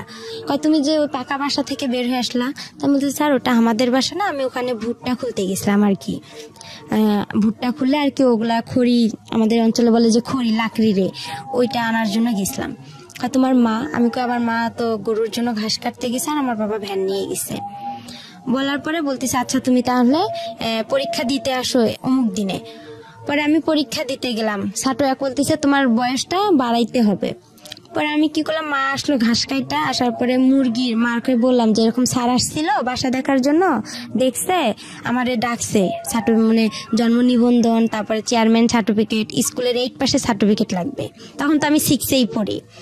পরে এখন মামাকে বললাম, মামাকে আবার মুরগি বিক্রি করলাম, মুরগি বিক্রি করে আমাদের চেয়ারম্যানের যে সার্টিফিকেট জন্ম নিবন্ধনটা ওইটা, চেয়ারম্যানের সার্টিফিকেট, ওখানে 100 টাকা দিয়ে ওই 2টা উঠাইলাম, বয়স বেশি দিলাম, নামও চেঞ্জ করলাম। করার পরে এখন 8-এর সার্টিফিকেট, এখন ওই আমার আলমগীর মামাকে, ছোট মামাকে বললাম, তো বলতেছে টাকা লাগবে। তো এখন আমি বলতেছি মামা অল্প কিছু করে টাকা নেন, আমার কাছে তত টাকা নেই, আবার ছবি উঠাইতে হবে, আমার ছবি জমা দিতে হবে। পরে আর কি জন্ম নিয়ন্ত্রণের কার্ডটা নিলাম, তারপরে আপনার চেয়ারম্যানের সার্টিফিকেট নিলাম, 8 পাসের সার্টিফিকেটটা 100 টাকা দিয়ে নিলাম, নিয়ে ওগুলো সব জমা দিলাম। জমা দেওয়ার পরে স্যারেরা আমাকে নিবে না, আরেকটা স্যার আমাকে নিবে না, হেড স্যার ওখানকার, বলতেছে না এই মেয়ে চলবে না। পরে স্যার বলতেছে স্যার আপনি নেন। আমার জন্য ওই স্যার অনেক রিকোয়েস্ট করছে স্যারকে, তারপরে উনি আমাকে নিল, নিয়ে আমি ট্রেডে ভর্তি হলাম, টেইলারিং এ আর কম্পিউটারে। ওখানে আবার 1 বছরের কোর্স, 6 মাস হচ্ছে আপনার মহিলাদের কাজ শিখায়, 6 মাস পুরুষদের কাজ শিখায়। ওখান থেকে আপনার আবার টাকাও দেয় ওরা, প্রতি মাসে 300 করে, খাতা কলম সবকিছু ফ্রি। ওকে, ওখান থেকে সবকিছু। পরে ওখানে আমি কাজ শিখলাম 1 বছর, 1 বছরে আমার 100 টাকা করে জমা থাকলো, 1200 টাকা। ওরা 400 করে দেয়, 100 করে ওখানে কাইটা রাখে। যখন আমরা ওখান থেকে বের হয়ে আসি তখন উনি 1200 টাকা স্যারেরা দিয়ে দেয়, আর ওনারা ওখান থেকে চাকরি দিয়ে দেয়। পরে আমি এভাবে পড়তেই থাকলাম, 6 মাস হয়ে গেল। হওয়ার পরে আমি যেই হোক আমাকে বাসা থেকে আমি যে টাকাটা খরচ করি, এই টাকাটা আমার বাবা মা হিসাব চায়, বলতেছে টাকাটা তুমি দাও। পরে আমি ওই টাকাটা দিয়ে কি করে আমি একটু ক্রিম কিনি বা আমার যেটা খাইতে মন চায় আমি ওইটা খেয়ে ফেলি, টাকাটা আমি বাসায় দিই না। আর টাকাটা দিয়ে বাসায় দিই না, তখন ওখান থেকে আবার কি করি, মার জন্য আপনার ব্লাউজ কিনি, পেটিকোট কিনি। কিসের কাজ করতেন আপনি ওই সময়টা? ওখানে টেইলারিং এর কাজ করতেন। টেইলারিং কাজ করতেন, লেখাপড়া বন্ধ হয়ে গেল? হ্যাঁ, লেখাপড়া আমার টোটালি বন্ধ হয়ে গেল, ক্লাস 6 এ থাকা অবস্থায়। হ্যাঁ, ওকে, বন্ধ হয়ে গেল। হওয়ার পরে আমি ওখানে কাজ শিখতেছি, শেখার পরে ওখান থেকে কি করি, যে জামা কাপড় বানানো হয়, ওখান থেকে আবার বিক্রি হয়। তা আমি আবার কি করি, সবাই সবার মার জন্য নেয়, আমি আমার মার জন্য ব্লাউজ পেটিকোট এগুলো ওখান থেকে বানাই নিতাম টাকা দিয়ে। আমার যে টাকাটা পাইতাম আমি প্রতি মাসে 1 মাস পর 300 টাকা, ওইটা দিয়ে আমি কি করলাম, আমার মার জন্য ব্লাউজ নিতাম, এটা নিতাম, আমার ভাইয়ের জন্য নিতাম, বা মাঝে মধ্যে বাসায় খাবার টাবারও নিয়ে আসতাম। এভাবে আমার কয়েকটা দিন চলে গেল প্রথম নতুন ভর্তি অবস্থায়। যাওয়ার পরে তারপরে আবার কি করলো, আমি হচ্ছে ওখানে আমার যে ওই আমার মার সৎ মার বড় ভাইয়ের ছেলে, নাম ওর হচ্ছে আলামিন। তখন এখন আমি আবার কি করলাম, আমার ছোট অবস্থায় আমি আবার রিলেশন মানে এতটা বুঝতাম না, কিন্তু ভালো লাগতো। আলামিনের আগে হচ্ছে ওখানে আরেক মামাতো ভাইয়ের সাথে, তার সঙ্গে আর কি আমার সম্পর্ক হয়ে যায়। ও হচ্ছে টেকনিক্যালে পড়ে, ও আগে বের হইছে, পরে বের হওয়ার পর ওই আমাকে ওখানে ভর্তি করাইছে, মানে খোঁজ দেওয়াইছে যে এখানে ইউসেফ টেকনিক্যাল হয়েছে। পরে ওই ছেলে আর কি, ওর সাথে আমার কয়েকদিন কথা হয়, হওয়ার পরে এটা নিয়ে আমার বাসায় খুব অশান্তি শুরু হয়। আমার মা আমাকে অনেক মারধর করে। আর আমি যে টেকনিক্যালে আপনার সকাল আমার 8টা বাজে মানে ক্লাস শুরু হইতো, আমি সকালবেলা উঠতাম, উঠে আপনার আরবি পড়তে যাইতাম, মুক্তব বলে, মুক্তবে যাইতাম, ওখান থেকে এসে আবার বাসায় প্লেট ঘরটা ঝাড়ু দিতাম, আবার গোবর যে উঠায়, আমাদের গরু ছিল, গোয়াল ঘর, এগুলো পরিষ্কার করতে হ্যাঁ হবে। এগুলো সম্পূর্ণ কাজ করতাম, করে ভাত পাইলে পাইতাম, না পাইলে এভাবে আমি অনাহারে চলে যাইতাম। আর আসতাম 1টা বাজে, 1টা বাজে আসায় আমি আবার কি করতাম, উঠান ঝাড়ু দিতাম, সব কাজকর্ম করে তারপরে একটু ভাত খাইতাম, খাইয়া যদি একটু বিশ্রাম নিতাম, মা চিল্লাচিল্লি করতো, অনেক গালাগালি করতো, খারাপ ভাষা করে। ওকে। পরে বলতো যে, আর ওই ছেলের সাথে আমাকে যখনই একটু দেখতো তখনই আমার মা মনে করতো যে আমি কি না কি করে ফেলছি, আইসে আমাকে মনে করেন হাতে যদি পাশুন থাকতো পাশুন দিয়ে মারতো, লাঠি পাইতো লাঠি দিয়ে মারতো, খুবই অশান্তি শুরু করতো আমার ওই মা। ওকে। আর আমি ভালো ঠিকভাবেও আমার মা আর বাবার কাছে আমি এমন কিছু পাইনি যে তারা আমাকে আদর দিছে, ভালোবাসা দিছে, মানে এতটুকু পাইনি। আমি যে মার যে মা, আমি ওনার কাছ থেকে সবসময় একটা জিনিস চাইতাম, যে উনি যখন ওনার সন্তানকে ভাত উঠায় খাওয়াইতো ভাইয়া, তখন আমার খুব ইচ্ছা করতো যে আমাকেও মা ভাত উঠায় খাওয়াবে। আমি তখন বলতাম যে আমারও একটু খাওয়ান, সে ঘৃণা করতো, আমার মুখ থেকে ভাতটা পড়বে বা তার ছেলেরে খাওয়াবে, সে চাইতো না। আর যখন ওই ছেলেটার সঙ্গে আমাকে দেখতো তখনই খুব মারধর করতো, আমার ওই ছেলেটার মাও আমাকে অনেক বকাবকি করতো। আর আমি পারতাম না, যে আমি আবার চিন্তা করতাম যে ছেলেটাকে বিয়ে করলে হয়তো, আমি এতটুকু বুঝতাম না যে ছেলেটার সাথে আমি কথা বলে হয়তো মান সম্মান শেষ হবে বা এগুলা কিছুই বুঝতাম না। ভালো লাগতো এটাই, হ্যাঁ জাস্ট ভালো লাগতো, কিন্তু এরা কেউ বুঝতো না, এরাই এটা নিয়ে সবসময় বাড়াবাড়ি করতো। আর আমার মা বাবা কোথাও যাইতো, আমার ঘরে তালা মাইরা যাইতো। আর আমি সব কাজ করছি সৎ মায়ের, আমার এমন কোনো ভুল ছিল না। সে আমাকে শাসন করছে ঠিক আছে, কিন্তু এরকম করে শাসনটা আসলে তার ঠিক হয়নি। সে আমাকে পারতো, বুঝাই বলতে পারতো, কিন্তু সে মারলে যে আমাকে মারধর করবে আর আমি বুঝবো, এটা কিন্তু ঠিক না। বন্ধ হওয়ার পরে আমি আমার ওখানে টেকনিক্যালে আমার 3 মাস হওয়ার পরে আমি কাজটা আমার রানিং হয়ে যায় ওখানে। কাজ রানিং হওয়ার পরে আমার মামি হচ্ছে বলতো যে, এরকম এক মামি বলতো যে তুই তো অনেক বড় হয়ে গেছিস। তখন একটা ফোন কিনলাম আমি চুরি করে, ওই আলামিনের বোন ছিল ফেন্সি, ও আবার হচ্ছে অনার্সে পড়তো কারমাইকেলে, পড়ার পরে ওই আপুর সাথে আবার আমার বেশি একটু ভালো সম্পর্ক ছিল। ও কিছু করলে আমাকে এসে বলতো, কোথাও গেলে আমাকে নিয়ে যেত, মানে আমাকে খুবই ভালোবাসতো, আদর করতো ওই মামিরা, আলামিনের বাবা মা, ওর বোন, ওখানেই বেশিরভাগ খাওয়া দাওয়া হইতো। তারপরে এভাবে আমাকে ওই মামি আবার বলতেছে, ফোন কিনলাম, কেনার পরে ওই ফেন্সি আপুর সিমটা আমার কাছে ছিল, ওই সিমে আবার ছিল ওর আলামিনের নাম্বার। তখন আবার কি করলাম, ওর সঙ্গে আমি কথা বললাম, কথা বলার পরে 2-1 দিন কথা বলার পরে আমার ওই মামি আবার বলতেছে যে তুই আলামিনের সাথে রিলেশন করতে পারিস, সম্পর্ক করতে পারিস, আলামিন দেখতে শুনতেও ভালো, ছেলেটা চাকরি করে কাজী ফার্মে, ও কিন্তু ইউসেফ টেকনিক্যাল থেকে ওয়েল্ডিং এ কাজ শিখে ও কাজী ফার্মে গেছে তেঁতুলিয়ায়। তা আমার মামি এখন আমাকে বুদ্ধি দিতেছে যে তুই ওই ছেলেটার সাথে দেখ সম্পর্ক করতে পারিস নাকি, আলামিন ভালো, ও চাকরি করে, তুইও তো চাকরি করবি, তুইও তো ইউসেফে কাজ শিখতেছিস। এভাবে বলার পরে তারপরে যাই হোক আমি ওর সাথে সম্পর্ক শুরু করলাম। সম্পর্ক শুরু করার পরে কিছুদিন যে গেল, যাওয়ার পরে এখন আমার মা যাই না গেছে যে আমার ফোন আছে, আর আলামিনের সাথে আমার খুবই কথা হয় ফোনে, কিন্তু ও আমার সাথে সম্পর্ক করতে চায় না।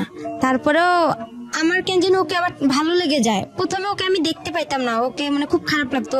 আমি বলতাম যে তোর গা, ও যদি ছুটিতে আসতো ওদের বাসায় আমি যাইতাম, তো বলতাম যে তোর গা গন্ধ করে, তুই আমার কাছে আসবি না। আর ও আমাকে মারতো, দেখতে পারতো না। আর দেখতে পারতো না বিধায় আমার বাবা যে আমাকে মারধর করতো, আর আমার বাবা কোনো কিছু হলেই থানা পুলিশ যাইতো। তো ওই আমাকে বলতো যে ওচি সাহেবের মেয়ে আসছে, দারোগা সাহেবের মেয়ে আসছে, আমাদের বাসা থেকে চলে যা, তুই এখান থেকে এই যাইতে বলছে, যা চলে যা, এরকম করতো। ওকেও আবার আমি দেখতে পারতাম না, কিন্তু হঠাৎ করে আমার ওর সাথে এভাবে হয়ে প্রেম একটা হয়ে যাবে আমি ভাবতে পারি না। যাই হোক ওর সাথে আমার এভাবে কথা চলতেইছে। তারপরে আমি ওখানে 1 বছর কাজটা কমপ্লিট করলাম। করার পরে ও আসলো চাকরি থেকে, আমি আবার চাকরিতে যাব, আপনার ছাড়েরা চাকরিতে দিবে, আমার বাসা থেকে কেউ আমাকে চাকরিতে যাইতে দিবে না, আমার সৎমা যাইতে দিবে না, বিয়ে দিয়ে দিবে আমার। বলতেছে বাহিরে মানুষ যাওয়া ভালো না। ও এখানে আরেকটা কথা আছে, আমি যখন টেকনিক্যালে ভর্তি হইলাম ভাইয়া, তখন হচ্ছে আমার যে মুরগি দুইটা ছিল বলছিলাম, ওই মুরগি দুইটা যে বিক্রি করে আমি মনে করেন এগুলো কাস্ট সার্টিফিকেট, জন্ম নিবন্ধন এগুলো জোগাড় করে যে দিলাম, তখন আমার ওই সৎ মামিরা বলছিল যে হচ্ছে ও তো ওখানে গেলে একদম খারাপ মেয়ে হয়ে যাবে, ও যে খারাপ, গ্রামে কত ছেলের সাথে সম্পর্ক করে, আর ওখানে গেলে তো অনেক খারাপ হয়ে যাবে। তা আমি তাদেরকে বলছি যে আমি ওখানে গেলে কিছুই করব না, কেন আমি মনে মনে তো আলামিনের সঙ্গে কথা বলি, তখন আর আমি ওখানে কারোর সাথে সম্পর্ক করব। পরে আমার বাসা থেকে কিন্তু যাইতে দিবে না, টেকনিক্যালি কেউ ভর্তি হইতে দিবে না। আমার মাকে আইসা ও আইসা সবাই কানাকানি করে, আর আমার মা আমাকে অনেক মারধর করতো।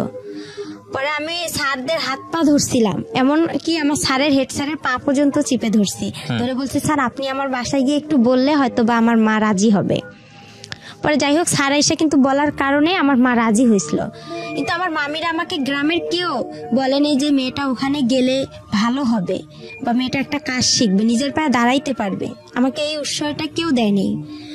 তারপর ওখানে আমার কাজটা কমপ্লিট হওয়ার পরে আমাকে স্যারেরা চাকরি দিবে, আমার চাকরি করার জন্য আমার ফুপির বাসায় গেলাম, ছোট ফুপির বাসায়, আমার দাদার বাসায় যায়। ওদের কাছে আমার ফুপা আবার ইন্টার পাস, তা বললাম আপনি তো শিক্ষিত মানুষ, তা আপনি একটু কিছু ভালো মন্দ বুঝবেন। পর ওনাকে ডাইকে আনলাম, ডাইকে আনার পরে উনি আসলো, আসার পরে স্যারদের সাথে কথা বললো যে আপনারা কোথায় চাকরি দিবেন, কি আসল বিষয়, মেয়ে মানুষ। তো পরে স্যারেরা বললো যে আমাদের অনেক মেয়ে আছে, শুধু ও না আমাদের এই ব্যাচের অনেক মেয়ে যাবে। ও ভালো জানে, কেন ও তো এতদিন পড়ছে, আর আমাদের এটা এমন খারাপ কোনো প্রতিষ্ঠান না, এটা আমাদের একটা সংস্থান থেকে এটা হয়েছে, আপনি চাইলে যাচাই করতে পারেন। আর পরে এখন স্যার বলতেছে দেখেন ওর তো সৎমা, আমার সৎমাও কিন্তু ওই আমার টেকনিক্যালে গেছে। ওখানে যাওয়ার পরে যাই হোক, পরে মাই কথাটা শুনতে পারছে। মা যখন শুনছে যে সৎমা বলছে আমার ফুপা যে ওর সৎমায় ওকে একটা ভালো কাজ দিন, আমার এই সৎমাই কথাটা শুনে আরো তার অবস্থা খারাপ হয়ে গেল। এভাবে আমি গাজীপুরে চাকরিতে আসলাম, গাজীপুরের নতুন বাজার, ওখানে আমি গার্মেন্টসে চাকরিতে আসলাম। আসার পরে আলামিনের সাথে আমার কথা হয়, কথা হওয়ার পরে এভাবেই আমার প্রায় অনেক বছর গার্মেন্টসে আমি 2 থেকে 3 মাস চাকরি করি। করার পরে আমার ভালো লাগে না, সব মেয়েরা পালায় পালায় চলে যাচ্ছে আমার সাথে যে মেয়েরা গেছে। আবার কিছু মেয়ে দেখতেছি আমার সাথে যারা ওখানে আছে, তারা একটা মেয়ে দুর্ঘটনা ঘটছে, আমি ওই দুর্ঘটনা দেখে আরো বেশি ভয় পাইছি যে আমারও নাকি হয়ে যায়। পরে আলামিনকে বললাম যে এরকম অবস্থা, তো কইতেছে তুই চলে আয়, গার্মেন্টসে ভালো মেয়েরা যায় নাকি। পরে আমি ওখানে ঈদে ছুটি পাইলাম, ছুটি পেয়ে আমি কি করলাম, আমার যা জিনিসপত্র ছিল আমি সবগুলো নিয়ে চলে আসলাম। আসার পরে আবার আমি ইউসুফে গেলাম, ইউসুফে যাওয়ার পরে স্যারকে বললাম যে স্যার আমার তো ওখানে ভালো লাগতেছে না, আপনি আমাকে আবার একটা চাকরি দেন, আমি বাসায় কি করবো, নাহলে আমার বাসায় বিয়ে দিয়ে দিবে। পরে আলামিনও ছুটিতে আসলো, আসার পরে স্যারকে বলতেছে একটা মেয়ে আছে সেলিনা না, ওর সাথে তুমি কন্ট্যাক্ট করো, কন্ট্যাক্ট করলে দেখো একটা চাকরি পাইতে পারো। ও নারায়ণগঞ্জে ডাচ বাংলা প্যাক লিমিটেডে চাকরি করে, ওখানে ভালো ব্যাগের কোম্পানি, ওখানে যাও। পরে ওই মেয়েটার সাথে আমি যোগাযোগ করলাম, করার পরে মেয়েটা আমাকে নিয়ে গেল, আমি বলতেছি আপু আমাকে নিয়ে যাও। পরে আমার বাবা কি করলো, ওই মেয়েটা আমি ও ফির আরেকটা ওর বোনকে নিল, নেওয়ার পরে 3 জনে আমি চলে আসলাম নারায়ণগঞ্জে আসার পরে ওখানে আমার কয়েকটা দিন ডিউটি করলাম, 1 সপ্তাহ ডে 1 সপ্তাহ নাইট। ওখানেও আমার খুব কষ্ট লাগছিল, আমি ডিউটি করতে পাইতেছি না, হঠাৎ করে নাইট করব, খুব ক্লান্ত লাগতেছিল। বয়স কত আপনার যখন এই কাজগুলো করছেন? তখন আমার বয়স হাইয়েস্ট হইলে আমার বয়সটা আমি বলতে পারবো না, কিন্তু কোন ক্লাসে পড়ার বয়স? 6-এ। 6-এ থাকা অবস্থায় ঘটনা ঘটছে। 6-এ তখন 1 বছর আমার গিয়ে হয়ে গেল, তাহলে 7 ক্লাস 6-7 এর বয়স, 7 বয়সের কথা। তখন এইভাবে আর কি মনে করেন ওখানেও যে ডিউটি করলাম, করার পরে এখন আমার বাসা থেকে আমার ফোন গেল, যাওয়ার পরে আমি ফোন গেল, আমার আলামিন ফোন দিল, দিয়ে বলতেছে তোর বাবা মা সারাসারি হয়ে গেছে। আচ্ছা, আমি শুনে অবাক হয়ে গেছি, আমি খুব মানে ভেঙে পড়ছি। ভেঙে পড়ার পরে আমাকে ওই আপু সেলিনা আপু বলতেছে যে তোমার কি হয়েছে একা। তো আমি বলতেছি আপু এরকম বিষয়, আমি এখন কোথায় যাব। আমি তাকে পুরো ঘটনাগুলো বললাম, তার সেও কষ্ট পাইতেছে, বলছে আচ্ছা তুমি কোনো টেনশন করো না, আমার বাসা আছে, তুমি এখানে চাকরি করতে থাকো। পরে আমি টেনশন আর চাকরি করতে পারি না। আর আলামিনের সঙ্গে আমি দিন রাত কথা বলি, মানে রাতের 8টা বাজে যদি ওর সাথে আমি কথা ধরি, আপনার দেখা যায় যে আমি ভোর 6টা পর্যন্ত ওর সাথে কথা বলতাম। আর কিন্তু ডিউটিতে যাইতে পারতাম না, পালায় থাকতাম, আমি ডিউটি করতে পারতাম না। আবার ওই হোটেলের যে খাবার আমাদেরকে কোয়ার্টার দিছিল, মেসের আন্টিদের খাবার আমি খাইতে পারতাম না। বাইরে থেকে যে খাবার কিনে আনবো, আয়না ঘরে রাখতাম, রান্না করতে পারতাম না, সিরিয়াল দেওয়া লাগতো। যাই হোক, এভাবে করে আমার ওখানে 1 বছর চলে গেল। কিন্তু ওখানে আমি কারোর সঙ্গে রিলেশন করলাম না। আমাকে অনেক ছেলে প্রপোজ করলো যে তুমি বিয়ে করো। স্যারেরাও খুব হেল্প করছিল যে আমরাই তোমাকে বিয়ে দিব। পরে আমি বলছি না আমার বিয়ে হয়ে গেছে, আমি মিথ্যা কথা বলছি যে আমার বিয়ে হয়ে গেছে এরকম। ওই ছেলে এখানে ও টেকনিক্যাল থেকে পাশ করে ওয়েল্ডিং থেকে আপনার কাজী ফার্মেও চাকরি করে, আমি সম্ভব না। পরে আমি এভাবে ডিউটি করতে পারি না। পরে আলামিনের সঙ্গে কিন্তু আমার মানে চুপে চাপে দেখা হয়। ও আসে রংপুরে, আমিও রংপুরে যাই আমার বান্ধবীর বাসায়, ওখান থেকে ওর সঙ্গে দেখা হয়। এভাবে দেখা হওয়ার পরে পরে ওর সঙ্গে আমার প্রায় 2-3 বছর চলে গেল। 2-3 বছর চলে যাওয়ার পরে ওকে আমি বললাম যে আমাকে বিয়ে করো। তো বলতেছে যে বয়স এই বয়সে আমাদের বিয়ে হবে না। তখন আমি বললাম যে এই বয়সে বিয়ে হবে না, তাহলে তোমার কি প্রেমের বয়স হয়েছে? প্রেম করতে বলছে হ্যাঁ আমার প্রেমের বয়স হয়েছে, আমার বিয়ের বয়স হয়নি। তখন ওই মেসের আপুরা যারা বড় আপু ছিল সবাই আমাকে বলতেছে যে দেখো একা, তোমার হচ্ছে ওই ছেলে তোমাকে কখনোই বিয়ে করবে না। তারপরে যাই হোক এভাবেই চলে গেল। পরে আমি আবার রংপুরে চলে আসলাম। ওই ছেলে আলামিন আমাকে মেসে থাকার জন্য টাকা দিল, আমি লালবাগে মেসে উঠলাম। ডাইরেক্ট রংপুর থেকে সেলিনা আপু, যে আপু আমাকে নারায়ণগঞ্জে নিয়ে গেছে, ওই আপুর বাসায় আসলাম। আসার পরে ওখান থেকে ওর খালাকে, আবার ওর খালা মেসের বুয়া ছিল, পরে ওই বুয়াকে বললো যে খালা দেখেন এই মেয়েটাকে মেসে উঠানো যায় নাকি, মেসের লোক আমাকে নিবে না। মালিক বলতেছে মেয়ে তো পড়াশোনা করে না, আর আমাদের এখানে যারা পড়াশোনা করে তার ভার্সিটির মেয়েরা এখানে হোস্টেলে থাকে, এ কিভাবে থাকবে, আর এর টাকা কে দিবে? পরে খালা আবার বলতেছে দেখেন ওই মেয়ের বিয়ে হয়ে গেছে, শ্বশুর বাসা থেকে মেনে নিচ্ছে না, আপনি দেখেন একটু। পরে যাই হোক উনি আমাকে উঠাইলো। উঠার পরে 2-3 মাস আমাকে আলামিন মেসের সিট ভাড়া দিল, আমার খাওয়া খরচ দিল। পাশে আবার ওখানে থাকতে থাকতে পাশের রুম লাবণী আপু আছে, লাবণী আপুর সাথে আমার খুব পরিচিত, উনি আবার রোকেয়া ভার্সিটিতে পড়ে। পরে আপুকে সব কথা বললাম। পরে আপু বলতেছে ওই ছেলে তোমাকে কখনোই বিয়ে করবে না, ও একটা ফালতু ছেলে, তুমি এসব বাদ দাও। পরে আমার কাছে একটা টাচ ফোন ছিল, ওই ফোনে ওর সাথে কথা হয়। পরে কিছুদিন ওর সাথে আমি কথা বন্ধ রাখি। ও আমাকে লাস্ট টাকা দিয়ে গেছে মেসের ভাড়া, দিয়েও আমার আর ফোন ধরে না। ওকে বলছিলাম যে তুমি আসো রাজবাড়িতে, আমি দেখা করব, আমার ভালো লাগতেছে না, আর একা একা থাকি, আরো খারাপ লাগে। সব আপুরা চলে যায়, আমি মেসে একাই থাকতাম ভাইয়া। পরে ওকে ডাকলাম, ও আসে না, ও ফোন বন্ধ করে রাখছে। পরে ওর খালাতো বোনের কথা বলে, দেখছো মরিয়ম অনেক ভালো, আমার ভাত উঠায় খাওয়ায়, এটা খাওয়ায় ওটা খাওয়ায় অনেক। পরে এইভাবেই ওর সাথে আমার ওর বন্ধুকে বলা হয় সব কথা, যে ও এরকম করতেছে কেন, ও আমার সাথে কেউ আমাকে বিয়ে করবে কি করবে না। এর ভিতরে আমি কাজী অফিসেও গেছিলাম যে বিয়ের খরচ কত টাকা লাগবে বা কি বিষয়। তারপরে ও আমার ফোন বন্ধ করে রাখছিল, ওর সিমটা একদম বন্ধ করে রাখছিল বা চেঞ্জ করছিল। এরপরে ওর কথা হয় না। পরে লাবণী আপু কি করলো, ওখান থেকে আমাকে আরেকটা মেসেজ দিল, ওই মেসেজ সিট ভাড়া বেশি। পরে বলতেছে তুমি এই মেসেজ সিট ভাড়া কম আছে, ওখানে যা 2-1 মাস থাইকা পরে চাকরি একটা খুঁজা যে কোনো একটা দেখা যায় পার্লারের কাজ পাইলে তোমার আর কোনো সমস্যা নাই। পরে মেসে গেলাম, ওই মেসেও আর আমাকে নিচ্ছে না, বলতেছে তোমার বাসা কই কি কই। পরে আমি ঠিকানা দিলাম, আমার বাসা নীলফামারী, আমি হচ্ছে মডেলে পড়ি। এই ঠিকানা অনুযায়ী আমি ওখানে থাকলাম। থাকার পরে 1 মাসও থাকলাম না। থাকার পরে লাবণী আপুর সাথে আবার যোগাযোগ করলাম যে আপু দেখেন। পরে পার্লারের কাজের জন্য লাবণী আপু, আমি আর একটা আপু, হাসি আপু ছিল, 3 জনেই ওরা আমার একটা চাকরির জন্য খুব চেষ্টা করলো। পরে সারাদিন হাঁটাহাঁটি করলাম, কোনো পার্লারে নিচ্ছে না আমাকে, আমি কাজ জানি না, আর ছোট মানুষ, বলতেছে ও কি কাজ পাবে, এ বয়সেও কাজ পাবে না। পরে এই কথা বলার পরে আমি আবার কি করলাম, ওরা লাবণী আপু বলতেছে একটা পাইলাম, পার্লারে একটা কাজ পাইলাম, ওনার নাকি মেয়ে নাই।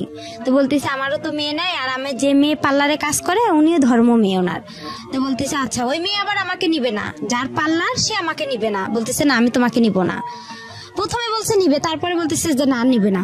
পরে এখন আমি যে বলছে নিবে, তে আমি কি করলাম, তাড়াতাড়ি করে মেসে গেলাম, গিয়ে আমার যে বালিশ খেতা ছিল, কাপড় চোপড় ছিল, আমি ওগুলা নিয়ে রিক্সা নিয়ে তাড়াতাড়ি করে ওনার বাসা রওনা দিলাম। লাবণী আপু বলতেছে আচ্ছা তুমি দ্রুত চলে আসো, যখন না নিবে ওরা তো তোমাকে বের করে দিতে পারবে না, ওখানেই থাকবা তুমি। পরে আমি চলে আসলাম, হাফ রাস্তায় আসছে, ওই আপু আমাকে ফোন দিছে, দিয়ে বলতেছে যে না তুমি আইসো না, তোমাকে আমি নিব না, আমার লোক আসছে। পরে আমি বলছি আপু আমি তো বাসায় আপনার এসে গেছি, লালবাগ রেলগেটে ওনার বাসা। পরে আমি ওনার বাসা উঠলাম, ওনার বাবা মা খুব ভালোবাসলো আমাকে, বলতেছে আমাদের মেয়ে নেই, একটা মেয়ে তুমি আর একটা মেয়ে, আমাদের 2টা মেয়ে হয়ে গেল এখন। এভাবে বলার পরে ওখানে 2-3 দিন আমি পার্লারে, উনি আমাকে মানে কাস্টমার আসে ওদের আমি একটু খেয়াল রাখি, কাজ করি, ঝাড়ু টাড়ু দেই। এভাবে যাওয়ার পরে রাতে একদিন আলামিন আমাকে ফোন দেওয়ার পরে বলতেছে তুমি কি মরো নেই? আমি বলছি আমি তো বিষ খাইতে ধরছিলাম, আমি মিথ্যা কথা বলছি যে আমি বিষ খাইছিলাম, এরকম অনেক পুলিশ আসছিল, আমি তোমার নাম বলে দিছি ওকে আর কি এভাবে বলছি। ওই আমার পাশে যে ওই আপুর ফির একটা মেয়ে শুয়েছিল, ও আবার কি অনেক রাতে কথা বলছে, 12টা-1টার দিক দিয়ে ওই কথাগুলো সম্পূর্ণ শুনে ফেলে সকালবেলা ওদেরকে বলে দেয়, তারপরে ওরা আমাকে আর রাখবে না বলছে। তখন আমি কি করলাম, লাবণী আপুর কাছে গেলাম, ওরাও ভয় পাইছে যে ওর যেহেতু ওখানে জায়গা হচ্ছে না, ও তো আমাদের কাছেই চলে আসবে। পরে আপুরা আর আমার ফোন ধরে না, আমি মেসে গেলাম, যার পরে বললাম সবকিছু, বলতেছে তুমি বাসায় চলে যাও, তোমার বাসায় চলে যাও। পরে ওখান থেকে আমি বাসায় চলে আসলাম, আমার মার কাছে আসলাম। আমার মার আবার কি করছে, আবার ওরা একসঙ্গে হয়েছে, এর মাঝে যে ছাড়াছাড়ি হয়েছে হওয়ার পরে তারা আবার একসঙ্গে হয়েছে, আমি কিন্তু জানি না, কিন্তু তাদের সাথে আমার 2-1 দিন কথা হয়েছে। হওয়ার পরে তাদেরকে আমি বললাম যে আমি তো এরকম নারায়ণগঞ্জ থেকে চলে আসছি। প্রথমে জিজ্ঞাসা করে তুমি কতগুলো টাকা ইনকাম করছো, আমার বাবা আর আমার মা জিজ্ঞাসা করে। তা আমি কই আমি তো অসুস্থ ছিলাম, আমি পারিনি ইনকাম করতে। তখন আমার মা কয় আমার ভাইয়ের ছেলের সাথেই তো সারাদিন কথা বলো, তো ইনকাম করবা কই থেকে?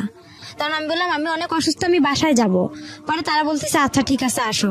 পরে যাই হোক আমি বাসায় আসলাম, আসার পরে আবার আমাকে ঢাকায় পাঠানো হইলো গার্মেন্টসে। আমার মা বলতেছে বাসা থেকে কি করবা? পরে ওখানে আমার এক চাচা চাচি আছে, ওনাদের কাছে গেলাম ভাই, আমি যাই ওখানে গার্মেন্টসে ভর্তি হইলাম। গার্মেন্টসে চাকরি পাইলাম না, হ্যাঁ চাকরি পাইনি, না পাওয়ার কারণে অনেক কয়েকদিন ঘুরলাম, আমাকে কোথাও নিচ্ছে না। ওখানেও বলতেছে আমি ছোট। ওখানে আবার কয়েকদিন থাকলাম, থাকার পরে ওখানেও এক ছেলেকে পছন্দ করলাম, যে আলামিন তো আমার সাথে সম্পর্কই করতেছে না, তো ওখানে আরেক ছেলেকে পছন্দ করছিলাম। এটা আমার দাদা বাড়ির এলাকারই, নাম রতন ছিল, ছেলেটা ইন্টারভার্স ছিল। ও আর কি বাসা থেকে রাগ করে গার্মেন্টসে কাজের জন্য গেছিল। পরে আমার সাথে দেখা হয়, ওকে আমি আর কি বলি যে আপনাকে আমার খুব ভালো লাগে, আমি আপনার সাথে রিলেশন করতেছি, আমি এইভাবেই ডাইরেক্ট ওনাকে বলছি। তো উনি আবার কি করছে, ওর যে ভাই ছিল, ওর খালাতো ভাই, ওর বাসার আমার বাসা একসঙ্গে, ও আবার আমার বড় আব্বার ছেলে হয়, ওর খালাতো ভাই। পরে ও বলছে ও তো আলামিনের সাথে এরকম হয়ে গেছে। পরে রতন বলতেছে না আপনি যেহেতু আগে রিলেশন করছেন আমার পক্ষে সম্ভব না। তখন ওটাও আমার ক্লোজ হয়ে গেল। পরে আমি চাকরি পাইতেছি না, পরে আমার কি ওই যে চাচা চাচির কাছে আমি থাকি, ওনারা আবার কি করলো, আমাকে ওই যে চাচার কাছে আমি প্রথমে গেছি, সে চাচা আমাকে রাতের বেলা, আমি তো চাকরি পাইনি, ওনার মেয়ে আছে, ওয়াইফ নাই, ওয়াইফ ছাইরা দিছে, মেয়েটা আমার ছেলে একটু বড় হবে, 1 বছর, ও গার্মেন্টসের চাকরি পেয়েছে। ওর বাবা হঠাৎ করে রাতের বেলা মেয়েটা ঘুমাইছে, উনি আইসা হাত দিতে চাচ্ছে মানে মুখে, মনে করছে আমি অনেক ঘুমাই গেছি, কিন্তু আমি তো ঘুমাইনি। তখন আবার আমি ফেসবুকও চালাইতাম হালকা পাতলা, অতটা বুঝতাম না, মেসেঞ্জার করতাম বা নাটক দেখতাম। পরে আমি ওখান থেকে বাসায় ফোন দিলাম রাতেই যে বাবা এরকম উনি এরকম করতেছে চাচা। পরে কি করলো, ওখান থেকে আমাকে আরেক চাচার বাসায় পাঠানো হলো। পরে বলতেছে দেখেন আমার মেয়েটাকে নেন, ওকে একটা চাকরি দেন, গার্মেন্টসের চাকরি। পরে ওখানে থাকলাম, এই রতনের সাথে যে সম্পর্ক করতে চাইছিলাম, এটা আর কি আমার চাচা চাচি জানাই গেছে, বলতেছে এই মেয়ে তো বেয়াদব। আর আমি কথা বলি ফোনে বেশি, আমার ফোনে তখন অনেক রং নাম্বার আসছিল, তো আমি কথা বলতাম। পরে আমার যে চাচা চাচি ওটা পছন্দ করতো না, পরে আমাকে কি করলো, ওখান থেকে ওরা বাসায় পাঠার কথা বলছিল। পরে আমি ওখানে পেপারে দেখলাম কাজী ফার্মে নিয়োগ দিছে। পরে আবার আমি ওদেরকে বললাম যে এরকম চাচি কাজী ফার্মে নিয়োগ দিছে, আমি এই চাকরিটা অনেকদিন ধরে করতে চাই, আমার খুব ইচ্ছা, এখানে নাকি অনেক স্যালারিও দেয় ভালো, কাজও কম। পরে যাই হোক ওখান থেকে এখন বাসায় আসবো, টাকা নাই গাড়ি ভাড়ার। পরে আলামিনকে ফোন দিছি যে আমি এরকম অবস্থায় আছি, আমার কিছু টাকা দেবো। আবার আমাকে 1500 টাকা দিছে, ওই টাকা দিয়ে আমার চাচা সহ আমরা বাসায় চলে আসলাম। বাসায় আসার পরে আমার মা বাবা অনেক অস্থির হয়ে গেছে, মানে আমাকে মারবে না ওরা কি করবে, মানে ওরা বুঝে উঠতে পারতেছে না। পরে কিছুদিন যাওয়ার পরে একটা আমি আপনার কাজী ফার্মে বললাম যে এরকম নিয়োগ আসছে, আমার চাচাকে আবার বললাম যে চাচা যাই হয়েছে, আমি রতনের সাথে যেটাই করছি, বা আপনার আমি হাত জোর করে আপনি বাসায় যা মা বাবাকে একটু বুঝা বলেন আমাকে যাতে একটু পরীক্ষাটা দিতে দেয়। আমার একটা ছাগল ছিল, ওই নারায়ণগঞ্জে যখন আমি আসলাম না ওখান থেকে ঢাকা থেকে, তখন ওই যে আলামিন যে আমাকে মেসেজ যে টাকাটা দিছিল, ওখানে আমার কিছু টাকা ছিল, ওইটার আমার একটা নাকের নথ ছিল, ওই নথটা বিক্রি করে আমি একটা ছাগল কিনছিলাম। তো এই ছাগলটা ছোট ছিল, অনেক বেশ বড় হয়ে গেছে, 5000-6000 টাকা হবে। পরে এখন আমি যে ফার্মে পরীক্ষা দিতে যাবো, আমাদের কাছে কিন্তু কোনো টাকা নাই। আমার মা আবার আসলো রংপুরে আমার নানার বাসায় বেড়াইতে, যাই হোক ওখানে আসলো, আসার পরে আমার বাবা আর আমি কি করলাম, পরীক্ষা দেওয়ার জন্য আমরা যাবো কুড়িগ্রামে। তা তারপরে আর কি হচ্ছে ভাইয়া মনে করেন এভাবেই গেল, যার পর পরীক্ষাটাও দিলাম, তারপরে বাসায় আসলাম। বাসায় আসার পরে আমার ওই বাসায় রাজমিস্ত্রি এক কাজ করে আমার চাচার বাসায়, ছেলের বিয়ে হয়ে গেছে। বিয়ে হয়ে যাওয়ার পরে ওই ছেলের সাথে আর কি আমার মা আমার বিয়ে দেওয়ার জন্য খুব চেষ্টা করার পরে হচ্ছে আমি বলি যে না, আমি বিয়ে করব না। আমি তখন আমার একটা টাচ ফোন ছিল, ওটা বিক্রি করতে চাচ্ছি, যে বিক্রি করে আমি আর একটা ওই যে পরীক্ষা দিব, পরীক্ষার রেজাল্ট ভালো বের হলো, ওখানে আমি চাকরি করব। তো যাই হোক, ওটা আর হয়নি। পরে ছেলেটাকে দিয়ে আমার বিয়ের জন্য খুব চেষ্টা করেছিলাম আমি বিয়ে করবো। তখন আবার আলামিন আমার তার 2 দিন পরে ফোন দিছে। আলামিনের সাথে আমার কথা হয়েছে। কথা হওয়ার পরে আমার যে দাদি অন্ধ ছিল তাকে আমি রান্না করে দিতে গেছি। আমার বাবা আবার আমার দাদিকে পছন্দ করে না, রান্না করতে কেন গেছি এটা নিয়ে আমাদের বাসায় একটু হালকা পাতলা কথা হইতে হইতে মারধর শুরু হয়ে গেল।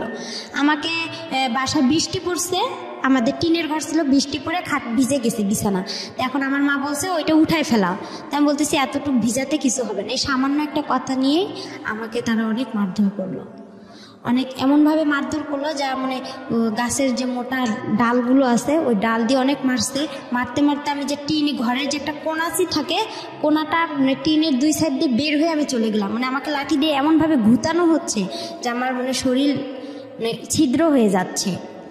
এভাবে বের হলাম, হওয়ার পরে সকাল আমার কেউ আসলো না আগাইতে। পরে আমার বড় আম্মা বলতেছে মেয়েটারে এভাবে মাইরা ফেলাইতেছে, তুই দেখতেছিস না? আমার সৎমারে বললো, আমার ভাইরে। আমার ভাই আর সৎমা ভ্যানের উপরে বসে আছে, কেউ কিন্তু আমাকে আগাইতে যায়নি। পরে আমার ওই বড় আম্মা এসে দরজা, একরামুল তুই দরজা খোল, মেয়েটারে কি মেরে ফেলবি, এভাবে বলার পরে দরজাটা খুলে দিল। পরে সকাল হয়েছে, হওয়ার পরে আমি আবার কি করছি, আমার মার সাথে আবার সকালে আবার আমার বাবা ঝগড়া লেগে গেছে। লাগার পরে আবার কি করছে আমার বাবা, বলতেছে তুই চলে যা। আমার মা চলে যাবে দাদার বাড়ি, নানার বাসায়, ওনার ছেলেকে নিয়ে। তখন আমি বলতেছি আমিও আমার মার কাছে চলে যাব, আমার নিজের মার কাছে চলে যাব। আমার মোবাইলটা নিয়ে দেন, আমি মোবাইলটা বিক্রি করলে আমার টাকা হবে, এই টাকা নিয়ে আমি চলে যাব। এভাবে বলার পরে দেখা যায় আমার বাসায় আর কি আমার ওই গ্রাম অঞ্চলে আমার যে দাদা ছিল বিচারক, উনি এসে আর কি যাই হোক করতেছে, দরকার নেই কেউ কারো কোথাও যাওয়ার দরকার নেই, একরাম তুই ভালো হ, মেয়ে এখন একটু বড় হয়েছে, বিয়ে শাদীর ঘর আসবে, এখন তুই ভালো হ। হওয়ার পরে এভাবেই যাই হোক হয়ে গেল। হওয়ার পরে চুপচাপ সবাই সন্ধ্যা লাগছে, সন্ধ্যার সময় আমার বাবা দোকানে গেছে, ভাই বাহিরে, মা রান্না করতেছে। আর আমার মা আবার ওই যে রংপুরে আমি যেদিন পরীক্ষা দিতে গেলাম সেদিন আমার মা ওখান থেকে ঘর বিক্রি করে 5,000 টাকা নিয়ে আসছে। ওখানে যে আমার আগের ঘর বাড়িগুলো ছিল রংপুরে নানার বাসায়, ওগুলো সব বিক্রি করে চলে আসছে ওরা। তখন ওই 5,000 টাকা নিয়ে আসছে। ওই 5,000 টাকা আমি কি করছি, ওই ছেলেকে আমার চাচিকে বলছে যে চাচি ওই ছেলেটাকে বলেন তো আমার আর মারধর ভালো লাগে না, আমার খারাপ লাগতেছে অনেক। খুব কান্না করছি তার কাছে। করার পরে সে পরে বলতেছে, আমি বলতেছি রানাকে বলেন, ওই যে ছেলে মিস্ত্রি ওর নাম ছিল রানা। পরে আমি বলতেছি রানাকে বলেন আপনি, দেখেন ও আমাকে আমার মার কাছে রেখে আসবে নাকি। কয় কি না, তুমি এই কথা বললে কি সে তোমাকে নিয়ে যাবে, তুমি বলতে হবে যে আমি তোমাকে বিয়ে করলেই সে তোমাকে আগে রেখে আসবে, আর 5,000 টাকা দিয়ে কি হবে। এই কথা বলে আমি বলতেছি আচ্ছা ঠিক আছে, আমার নাকের নটটা আছে, এটাও আপনার কাছে রাখেন, এটা আপনি বিক্রি করে নিন। আমি ভাবলাম যে সবারই তো একটু না একটু লোভ আছে। পরে এভাবে সন্ধ্যা লাগছে, আমার সবাই দিক ওদিক হয়েছে, আমি 5,000 টাকা নিচ্ছি। আর আমার ব্যাগের কাপড় চোপড় আগে থেকে আমার ওই চাষির ঘরে ছিল, ওই কাপড় চোপড় নিয়ে ছেলেটা আসছে সন্ধ্যার দিক দিয়ে। ছেলেটা আগে থেকে বাহিরে ছিল, ও মানে সাইকেল নিয়ে। পরে ওই ছেলেটা আসছে সন্ধ্যার দিক দিয়ে আমি ছেলেটার সঙ্গে চলে গেছি। ছেলেটা অনেক দূরে মানে ভয় পাচ্ছে। আর আমার আব্বু একটু মানে পুলিশ থানা এরিয়া করতো, আওয়ামী লীগ করতো। পরে সে কি করছে, আবার খবর পাইছে সঙ্গে সঙ্গে যে আমি বাসা থেকে খোঁজাখুঁজি করছে আমাকে। মা দেখছে এসে টাকাও নাই, আমি তো পালাই আসছি। পরে ছেলেটা অনেক দূরে সাইকেল চালাইতে এক বাসায় এসে বলতেছে একে একটু ভ্যানে উঠাই দেন। পরে আমাকে ওখানে আবার অনেক পুলিশ গ্যাঞ্জাম হচ্ছে রাস্তায়। ছেলেটা আবার খুব ভয় পেত, মানে একটু মূর্খ ছিল, খুব পুলিশ ভয় পেত। পরে বলতেছে উনারা আবার কি করলো, আমাকে ভ্যানে উঠে হাফ রাস্তা পার করে দিল, যে জায়গাটা গ্যাঞ্জাম। পরে ওই জায়গাটা আমি গেলাম, যাওয়ার পরে ছেলেটা আবার আমাকে সাইকেলে উঠে নিল। নেওয়ার পরে সে অনেক জোরে সাইকেল ছাড়ছে। পরে আমি রাস্তায় পড়ে গেছিলাম, ঘুরতে ঘুরতে অনেক দূরে চলে গেছিলাম, মাথায় ব্যথা পেয়েছিলাম, কোমরেও আঘাত পেয়েছিলাম। হ্যাঁ, পরে হওয়ার পরে সে আমাকে তার মামির বাসায় নিয়ে গেল। নিয়ে যাওয়ার পরে তার মামাতো বোনেরা আমার ব্যাগটা খুলে দেখলো কি আছে। যখন 500 টাকা নোট ছিল, গ্রাম অঞ্চল, 5,000 টাকা পাইছে তারা মানে খুবই একদম খুশি হয়ে গেল। পরে আমি বলতেছি যে আমার মাথায় পানি ঢালা হলো, আমাকে পানি খাওয়ানো হয়েছিল। হওয়ার পরে আমি একটু হালকা ভালো লাগতেছিল। পরে বলতেছে ছেলেটা আমার ঘরে একা, ওরা সবাই বের হয়ে ছেলেটাকে আমার ঘরে রেখে আসছে। পরে ছেলেটা আমার গায়ে টাচ করতে চাচ্ছে। আমি বলতেছি আপনি আমাকে টাচ করবেন কারণ আপনাকে আমি বলছি যে আমার মার কাছে রাখতে হবে। তো বলতেছি আপনি না বলছেন আপনার চাচিকে বিয়ে করবেন আপনি আমাকে। আমি বলতেছি আমি তো একটা ছেলেকে সম্পর্ক করি, আমি একটা ছেলেকে খুব ভালোবাসি, আর আমি আপনাকে বিয়ে করতে পারবো না, আর আপনাকে আমার ভালো লাগতে হবে। আমি তাকে এভাবে বুঝাই বলছি। আপনি কেন বুঝতেছেন? আমার সৎমাও তো আপনার সাথে বিয়ের কথা বলছে, আমি তো বলেই দিচ্ছি যে না আমি আপনাকে বিয়ে করতে পারবো না। তারপরে বলতেছে যদি না হয়, তার মামা বলতেছে, আমার মামা শ্বশুর বলতেছে তাহলে তোমার বাবাকে ডাক দিব। পরে আমি বলতেছি বাবার যদি ডাক দেয় তাহলে তো আমার অবস্থা আরও খারাপ আছে, তাহলে আমার এই দুনিয়াতে রাখবে না, তাহলে আমার কি হবে। পরে এখন ওই রাতেই যাই হোক ওরা আমাকে ওই রাতের 1টা বাজে ওরা আমাকে কাজী অফিসে নিয়ে গেল, নিয়ে যেয়ে ওখানে আমার বিয়ে পড়াবে। পরে এখন কবুল বলতে বলছে তখন আমি একটা কবুল বলছি, আর বাকি 2টা বলিনি। না বলে আমি ইচ্ছা করেই আমি ওখানে মাথা ঘুরে পড়ে দিচ্ছি। পড়ে যাওয়ার পরে আধা ঘন্টার মতন আমি নিঃশ্বাস নেই না, মানে ওরা আমার কাছ থেকে যখন সরে যায় আমি তখন নিঃশ্বাসটা নিয়ে আবার নিঃশ্বাস বন্ধ করে রাখি। এভাবে আর কবুল বলিনি। পরে কাজে বলতেছে কবুল বলতে হবে না, আর আপনারা নিয়ে যান, সমস্যা নেই। পরে তার বাসায় আর সরাসরি এনে তার বোনের বাসায় রাখছিল আমাকে। ওখান থেকে সকালবেলা আমাকে ওই ছেলে নিয়ে আসছে। পরে নিয়ে আসার পরে দেখি ছেলেটা মানে মূর্খ তো একদম, একগুলো জুতা পরছে অনেক বড় বড়, একটা পাঞ্জাবি পরছে অনেক ঢিলা, অনেক কিরকম।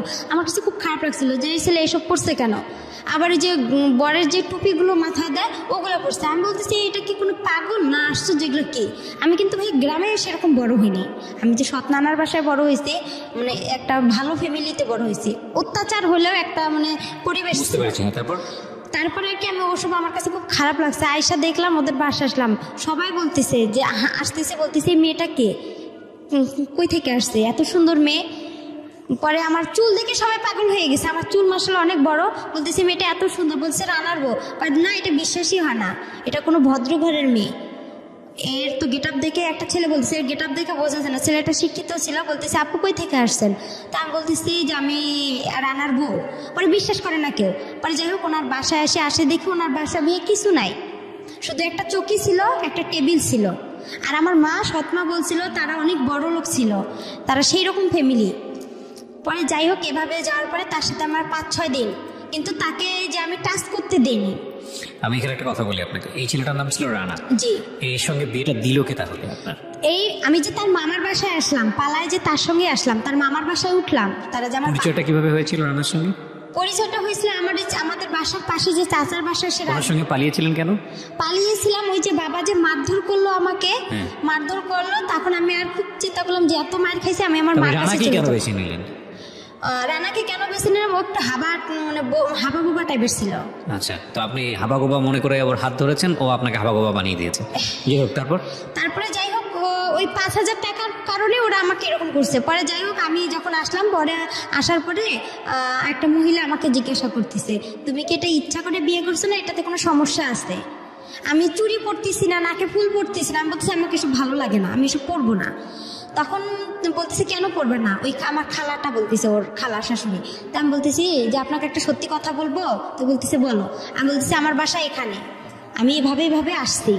তখন বলতে আমি তার পা চিপে ধরছি, ধরে খুব কান্না করছি ভাইয়া, মানে এতটা পরিমাণের কান্না করছি যে আমাকে আপনারা একটু হেল্প করেন, আমি ওর সঙ্গে থাকবো না। তখন আমার কাছে ফোন টোন কোনো কিছুই ছিল না। আর ওখানে আরেকটা বিষয় যে আমি যখন ওই ছেলেটা আমার ঘরে একা টাচ করতে গেছিল ভাইয়া, আমি বললাম যে আপনি আমাকে টাচ করেন, আপনার সাথে তো আমার বিয়ের কথা না, আপনি তো আমাকে মার কাছে রেখে আসবেন, আপনি কেন এসব করতেছেন? তখন বললো যে আপনার বাবাকে ডাক দিব। পরে তখন আমি কি করলাম, কাজী ফার্মে ফোন দিছিলাম। কাজী ফার্মে ফোন দিয়ে ওখানে এক প্রদীপ নামে ভাইয়া ছিল, ওর কাছে কথা বললাম যে ভাইয়া আমি এরকম সমস্যায় পড়ছি, আপনি কি বলেন? আমি পারবো না, আমি আমার মার কাছে যাবো, নাহলে আলামিনকে একটু বলেন না কষ্ট করে, ও আমাকে এখান থেকে নিয়ে যাক, নাহলে আমাকে বিয়ে করুক। বলতেছে না, ও তোমাকে কখনোই বিয়ে করবে না, তুমি এসব বাদ দিয়ে দাও, ওই ছেলেকেই বিয়ে করো। পরে এভাবে বিয়েটা হয়ে গেল। হওয়ার পরে আমি যখন ওই যে আসলাম, আমার খালা শাশুড়ির সব কিছু বললাম। পরে ওনার পা চিপে ধরছিলাম, ধরার পরে বললাম যে এরকম দেখেন আমাকে একটু সহযোগিতা করেন। পরে ভাইয়া ওখানে 2 দিন থাকার পরে ছেলেটার মার সাথে আমার ঝগড়া লেগে গেল। আমাকে বলতেছে তুমি আমার ছেলেকে আমার কাছ থেকে কাইরা নিছে। আমি কই আপনার ছেলে আমি কাইরা নিছি, এটা সত্যি কথা, আমি আপনারা বেশি কিছু করবেন, আমি নারী নির্যাতনের কেস করব। আমি আপনার ছেলেকে বিয়ে করিনি, আর আপনার ছেলের সঙ্গে আমি থাকবো কিসের জন্য? আমি ভালোবাসি আলামিনকে। তখন ওখানেও আলামিনের সাথে আমার কথা চলে ওই খালা শাশুড়ির মোবাইল থেকে। পরে আলামিন সব কিছুই খালা শাশুড়িরে বলে, পরে বলে নতুন জীবন শুরু করছে, সংসার করো। 5 দিন তার সাথে আমার খাওয়া দাওয়া হয়, ওর সাথে সেভাবে খাওয়া দাওয়া, ওর সাথে একটা ঈদ হয়, আমার কুরবানি ঈদ হয়। কুরবানি ঈদে সে আমার কোনো কাপড় চোপড় এনে দেয় না, শুধু 60 না আপনার কম দামি একটা জামা একটা সালোয়ার এনে দেয়, ওইটা দিয়ে আমি ঈদ করি। করার পর আমি বলছি ঈদের পরে ওকে আমি ছেড়ে চলে যাব। আমার খালা শাশুড়িকে বলছি, এই নিয়ে আমার বিচারও বাসায় বসছিল, আর আমার বাবা মাও মাইনে নিছিল ওই ছেলেকে নিয়ে। আমার বাবা মা বলছিল আচ্ছা ঠিক আছে মেনে নিছি আমরা। পরে বলার পরে কয়েকদিন পরে ঝগড়া লাগলো, লাগার পরে আমার বাবার বাসা থেকে লোক আসলো, গ্রাম থেকে লোক আসলো। পরে এখন আমার বাবা আমার সাথে কথা বলে, কয় কি ওকে এখনই ছাড়ার দরকার নাই, ওই কাবিননামা কত করছে? আমি বলি কাবিননামা 1 লক্ষ টাকা করছে। কয় ওই 1 লক্ষ টাকা আমরা ওর কাছ থেকে নিব, নিয়ে তোকে নিয়ে আসবো। আমার বাবা এবার একটু লুবি টাইপের, সে যখন ওই কথা বললো তখন আমি আবার কি করলাম, বলতেছি না, আমি মনে মনে চিন্তা করলাম যে আমার বাবার এই কথা শুনলে আমার এই জীবনটা নষ্ট হয়ে যাবে। পরে আমি খালা শাশুড়ি কাজ ছেলেটাকে ভয় দেখাইলাম যে আমি নারী নির্যাতনে কেস করবো, নাহলে আমি ফাঁসি নোটকে মরে যাবো এখানে, আপনি আমাকে ছেড়ে দেন, নাহলে আমি আপনাকে ছেড়ে দিব। তারপরে বলতেছে না আপনি আমাকে ছেড়ে দেন, আমি আপনাকে ছেড়ে দিতে পারবো না, কেন আপনার বাবা থানা পুলিশ করে, পরে আমার একটা সমস্যা করবে, এগুলোকে করবে, আমার পক্ষে সম্ভব না, এভাবে বলতেছে। পরে যাই হোক বলার পরে আমি কি করলাম, একদিন 2-3 দিন পরে বিচার সালিশ হয়ে গেল। হওয়ার পরে চুপ করে আমার খালা শাশুড়িকে বলছি যে আমি ওকে ছাইরা দিতে যাবো কুরবানি ঈদের 2-3 দিন পরে। পরে বলার পরে ওই ছেলেটাকে নিয়ে আমি রংপুরে আসলাম কোর্টে আসার পরে ওকে আমি ওখান থেকে কোর্ট তালাক করছি। পরে ওখানে উকিল বলতেছে এই বিয়ে দিছে কে, এই বিয়ে যে দিছে তার আগে জেল হওয়ার দরকার। পরে ওখানেও আমি খুব কান্নাকাটি করি তাদের কাছে। কান্নাকাটি করার পরে ছেলেটা আবার কি করলো, আমার যে 5,000 টাকা ওরা নিছিল, আমি বলছি আমি তো আপনার ছাইরা দিতে গেলে আমার তো টাকা লাগবে, কিন্তু আপনি আমাকে ফুল টাকা 5,000 দিবেন, আমি ওই টাকা নিয়ে আমার যেখানে মন চায় আমি সেখানে চলে যাব, তখন তো আর আমার বাবা আপনার কিছু করতে পারবে না। পরে ওখানে ওকে আমি কোর্ট তালাক করে আমি কি করলাম, আমার মার বাসা আমি এতটুকু জানি, আপনার বগুড়ার দুপচাচি আসলাম ঠিকানা খুঁজতে খুঁজতে। আইসা বললাম আমার মার নাম বলছি রোকেয়া, আর রোকেয়া বলার পরে তখন আসল মা, হ্যাঁ আসল মার কাছে আসলাম। কত বছর বয়সে? তখন আমার বয়স হবে হয়তো 8 পড়েন আপনি, ওই সময়ের বয়স মানে 14 থেকে 15 বছর বয়স। হ্যাঁ, এই জীবনের প্রথম আসল মাকে দেখতে যাচ্ছেন। হ্যাঁ ওকে, তারপর মার কাছে আসলাম, ওখানে খুঁজতে খুঁজতে আসার পরে মাকে এসে সবকিছু বললাম যে আমার এরকম একটা বিয়ে হয়ে গেছে, এরকম। আমার মা আবার আমার বাবাকে ভয় পাচ্ছে, আমার মা আবার বাবাকে ভয় পাচ্ছে অনেক। ভয় পাওয়ার কারণে পরে আর কি যাই হোক ভয় পেতেছে। পরে আমি বলতেছি কিছু হবে না, কোনো সমস্যা না। ভয় পাচ্ছে আমার বাবা থানা পুলিশ করে, সে যদি আবার কেস করে আমার মার উপর। আর আমার মার উপর কেস করেছিল আপনার বাবা? হ্যাঁ। কিসের কেস? এর আগে কেস করছিল, এটা আমি মাঝখানে বলতে পারিনি। কিসের কেস? কেস করছিল এর আগে, আমার ছোটবেলা আমার মা আমাকে নিয়ে আসছিল, তো সেই কারণে কেস করছিল। আপনার মায়ের জন্য ভয় পাচ্ছে যে তুমি আবার আসলা, এই কারণে আবার কেস টেস। হ্যাঁ, আবার কেস টেস করে, আমি এসব জড়াইতেছে না। আর আমার মা তখন আবার বিয়ে করতে চাচ্ছে। আপনি যখন গেছেন তখন বিয়ে করতে যাচ্ছেন? হ্যাঁ, আমার মা আবার বিয়ে করতে চাচ্ছে। তারপর বিয়ে করতে চাচ্ছে। একটা জিনিস খেয়াল রাখবেন, একটা কথা আছে না যে ওই গানটার মতো জলে ভাষা পদ্ম আমি, ঠিক জলে ভাষা পদ্মের মতো গল্পটা আসলে। একটা মেয়ে যদি ফ্যামিলি না থাকে তাহলে সে কিভাবে কোথায় কোথায় যায়, এবং ভাসতে ভাসতে তার কোথাও ওঠাই হচ্ছে না, না নিজের বাবার কাছে, না সৎ মায়ের কাছে, না নিজের মায়ের কাছে। এবং পরিবার তো নাই, সমাজ তো আরও অনেক জটিল একটা জায়গা। এগুলো আসলে নতুন না জীবন গল্প, এটা বহুবার এসছে, বিভিন্ন অ্যাঙ্গেল থেকে এসছে। সমাজের বিভিন্ন শ্রেণীর মানুষের গল্প বিভিন্নভাবে উঠে আসে, কিন্তু একটা মেয়ে নির্যাতিত হলে সে যে ক্লাসেই বসবাস করুক না কেন তার গল্পটা আসলে সেম। বলেন তারপরে যাই হোক ওখানে আসলাম, মা সবাই আমাকে ভয় পাচ্ছে, তো বড় হয়ে গেছি, টাকা পয়সা অনেক লাগবে, অনেক কিছু বিষয় আছে এখানে। তখন মা কি করলো, বলতেছে দরকার নাই। তখন আমার মার ফোনে আবার একজন ছেলে ফোন দেয়, তখন আরো বেশি কষ্ট লাগলো। আরে আমি তো মার বয়সের, এগুলো কাজ করার কথা আমার, আর এই কাজগুলো আমার মা করতেছে, খুব কষ্ট লাগছিল। লাগার পরে আমার মা কি করলো, আমার মামির কাছে পাঠাই দিল, খিলগাঁও তালতলা, এখানে আবার আমার মামি থাকে, উনিও গার্মেন্টস করে, ওখানে পাঠাই দিল। দেওয়ার পরে ওখানে মামির কাছে আসলাম। আসার পরে মামির ওখানে আসলাম, মামিও মনে করেন চাকরি করে গার্মেন্টসের। আর ওই মামির মেয়ে, ছোট মেয়ে আছে, উনি আবার হচ্ছে ডাক্তারি চাকরি করে, কিন্তু ওরা একটু লুবি টাইপের। আমার মা আবার রিং দিছিল আমার কানের। আমি যখন আমার নিজের মার কাছে গেলাম ভাইয়া, তখন আমার মা রিং, নুপুর দিছিল, একটা আংটি, চেন, মানে আর কি জিনিস, স্বর্ণের জিনিস দিছিল। তখন এগুলো আর কি করলো, আমার মামি বিক্রি করলো। আমি তো গার্মেন্টসে চাকরি পাইতেছি না, তখন চাকরি হচ্ছে না। পরে কি করলো, আমার সাথে খুব ঝগড়াঝাটি হয়ে গেল, খুব অশান্তি শুরু হলো। অশান্তি হওয়ার পরে আমার মামাতো বোনটার কাছে গেলাম। আমার মামাতো বোনের বিয়ে হয়েছে আবার ওখানে, ওনার মেয়ের। পরে ওনার কাছে গেলাম, যার পর ওনার শ্বশুর শাশুড়ি আমার খুব ভালোবাসলো, অনেক আদর টাদর করে। থাকার পরে ওখানে দেখা যায় 1 মাস থাকলাম। থাকার পরে আমার চাকরি হচ্ছে না, মামি কি খাওয়ায় না খাওয়ায়, এই এক কথায় 2 কথায় তার সাথে আমার খুব অশান্তি শুরু হয়ে গেল। আর একটা জিনিস, আমার মামা আসতো, আমার মামার আবার ছিল 2টা বউ, বড় বউ ছিল, উনি আবার ছোট বউ, আমি ছোট বউয়ের কাছে ছিলাম, ওখানে আসতো। তো আমি যে ভাগ্নি, তারা যে একটা ফিজিক্যাল রিলেশন হতো, এটা আমার খুব খারাপ লাগতো। আমি তো তাদের মেয়ের বয়সে আমার সামনে করতো, আমি তো বুঝতাম, হালকা পাতলা বুঝতাম, কিন্তু তারা বুঝতো না যে আমি তার ভাগ্নি বা তার ননদের মেয়ে। এগুলো আমি কি করতাম, আশেপাশে যে ভাড়াইটা ছিল তাদের কাছে বলতাম। তারা আবার কি করতো, অনেকে ভালো ছিল, অনেকে খারাপ ছিল। এটা নিয়ে আবার আমার মামির সাথে ঝগড়া হইতো। হওয়ার পরে 1 কথায় 2 কথা আমার মামি আমাকে বলছে তুই চলে যা। তখন আমি চিন্তা করছি আমি কই চলে যাব।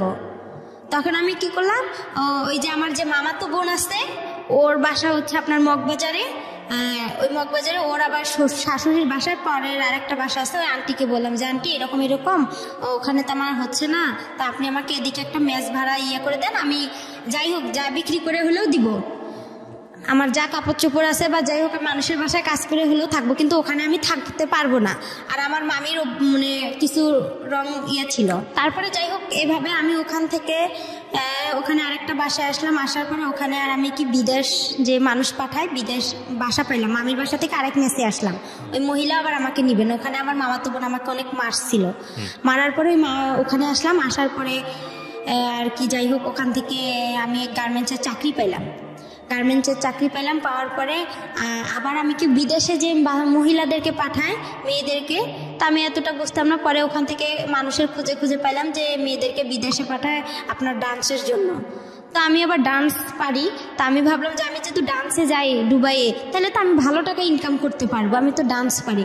পরে ওই বাসায়, আমি যে বাসা থেকে, ওই বাসায় আন্টি বলতেছে যে তুমি খারাপ জায়গায় যাবা, আমার বাসা থেকে এখনই চলে যাও, বের হয়ে যাও। তখন আমি আবার ওই কাজী ফারামি আলামিনের সাথে আমার সব বন্ধ হয়ে গেল। এই আপনি বর্তমানে আপনার হাজবেন্ডকে স্টুডিওতে আসছেন, ওনাকে বিয়ে করেছেন কত বছর যাবত? ওনার বিয়ে করে আমার 3 বছর হয়ে গেছে। 3 বছর হয়ে গেছে। এনার সঙ্গেও কি আপনার এই ভদ্রমহিলা যার গল্প বলছিলেন তিনি বিয়ে দিয়ে দেয়? হ্যাঁ, তিনি আমাকে বিয়ে দিয়ে দিয়েছে। তো ইনি বিয়ে দিয়ে দেয় এবং 3 বছর সংসার করছেন তার সঙ্গে। তিনি কি জানে, পুরো গল্পটা জানে আপনি আজকে যেটা বললেন এখানে? হ্যাঁ, সে পুরো আমার ইতিহাসটা জানে। আমি তাকে সম্পূর্ণ খুলে বলছি। আর সে আমার একটা কথার কারণে নাকি সে আমাকে বিয়ে করছে। সেটা কথা হচ্ছে আমার যে বিয়েটা, ভাই এখানে আরেকটু, তার সাথে যে আমার বিয়েটা হয়েছে, আমার ওই মামা শ্বশুর আমাকে দেখতে আসছিল, আমার হাজবেন্ড সহ দেখতে এসে আমার মামা শ্বশুর কথা উঠাইছে যে তোমার বাড়ি কই, কি কথার জন্য বিয়ে করেছে সেটা বলেন, আমি স্টোরি দিতে যাচ্ছি। সেটা কি কথার জন্য, সেটা হচ্ছে সে চলে গেছে আমাকে দেখার পরে, সে চলে গেছে। যাওয়ার পরে সে বলতেছে হচ্ছে, আমি তাকে একটা মেসেজ করছি যে আমাকে কি আপনি ভুলে গেছেন। সে এই কথার কারণে নাকি আমাকে বিয়ে করছে, সে আমাকে অসহায় দেখে বিয়ে করছে। আপনার সব স্টোরি কি জানতো আগে, বিয়ের আগে যে ঘটনাগুলো ঘটেছে সেগুলো? তাকে আমি বিয়ের আগে সম্পূর্ণ বলছি যে আমি এরকম অবস্থা। ওনার ফ্যামিলি আছে, ওনার বাবা মা সবাই জানে আপনার সম্পর্কে? না, ওরা কেউ জানে না। এই ছেলেটা কি করে আপনার হাজবেন্ড?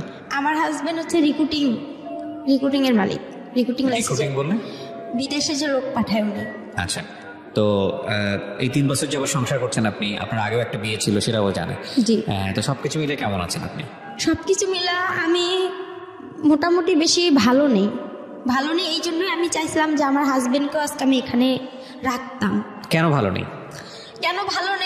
সে আমাকে এত কিছু থেকে বঞ্চিত কেন করছে? সে তো আমাকে অসহায় দেখে বিয়ে করছে। এত কিছু থেকে বঞ্চিত করছে বলে? এত কিছু থেকে আমি কি তার কাছে কি কোনো প্রাপ্য পাবো না? কি বঞ্চিত করেছে? সে আমাকে ঠিকভাবে দিচ্ছে না তেল সাবান। বিয়ের আগে প্রথমে, বিয়ের পরে সে আমাকে খুব ভালোবাসতো, তারপরে সে আর আমাকে ভালোবাসে না।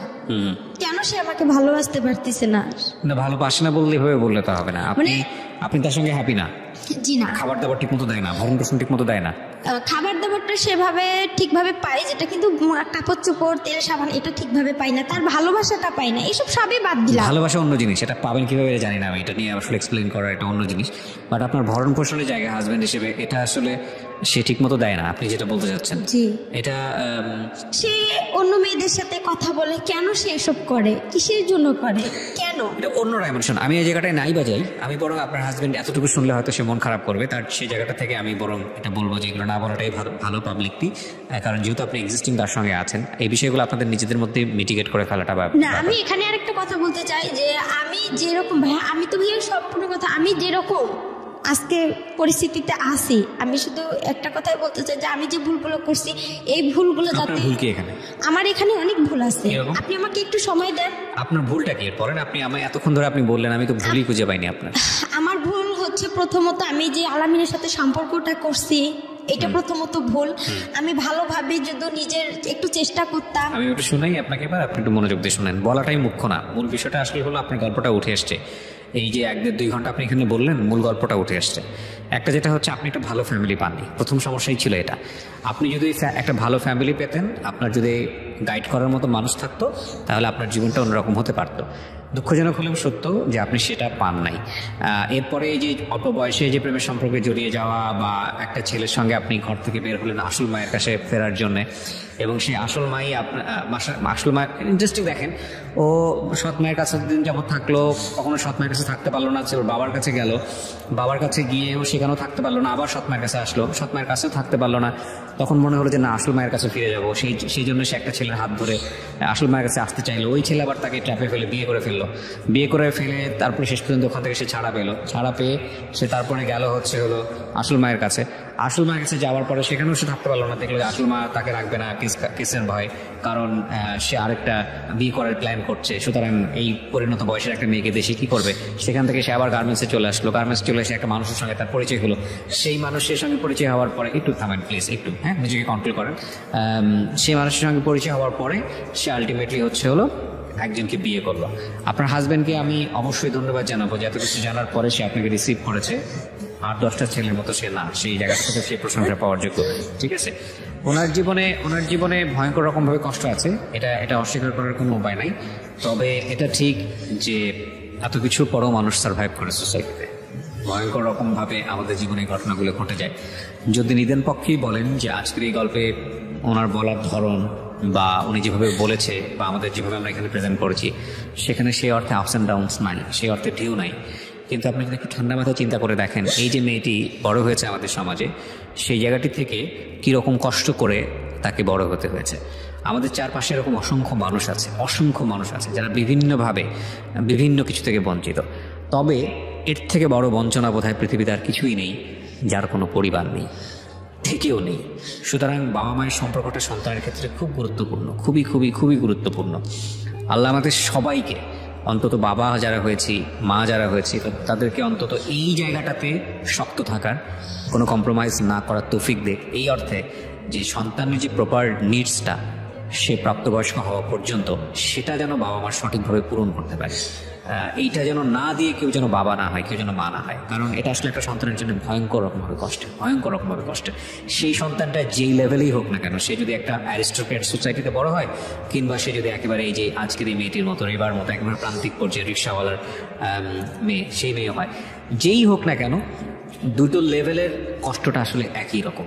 তো সেই জায়গাটা থেকে আমরা আপনাদের সবাইকে রিকোয়েস্ট করবো যে সন্তানের ব্যাপারটা যেন সবাই, ইনক্লুডিং মি, সবাই যেন আমরা যেন ঠিক মতো বুঝি।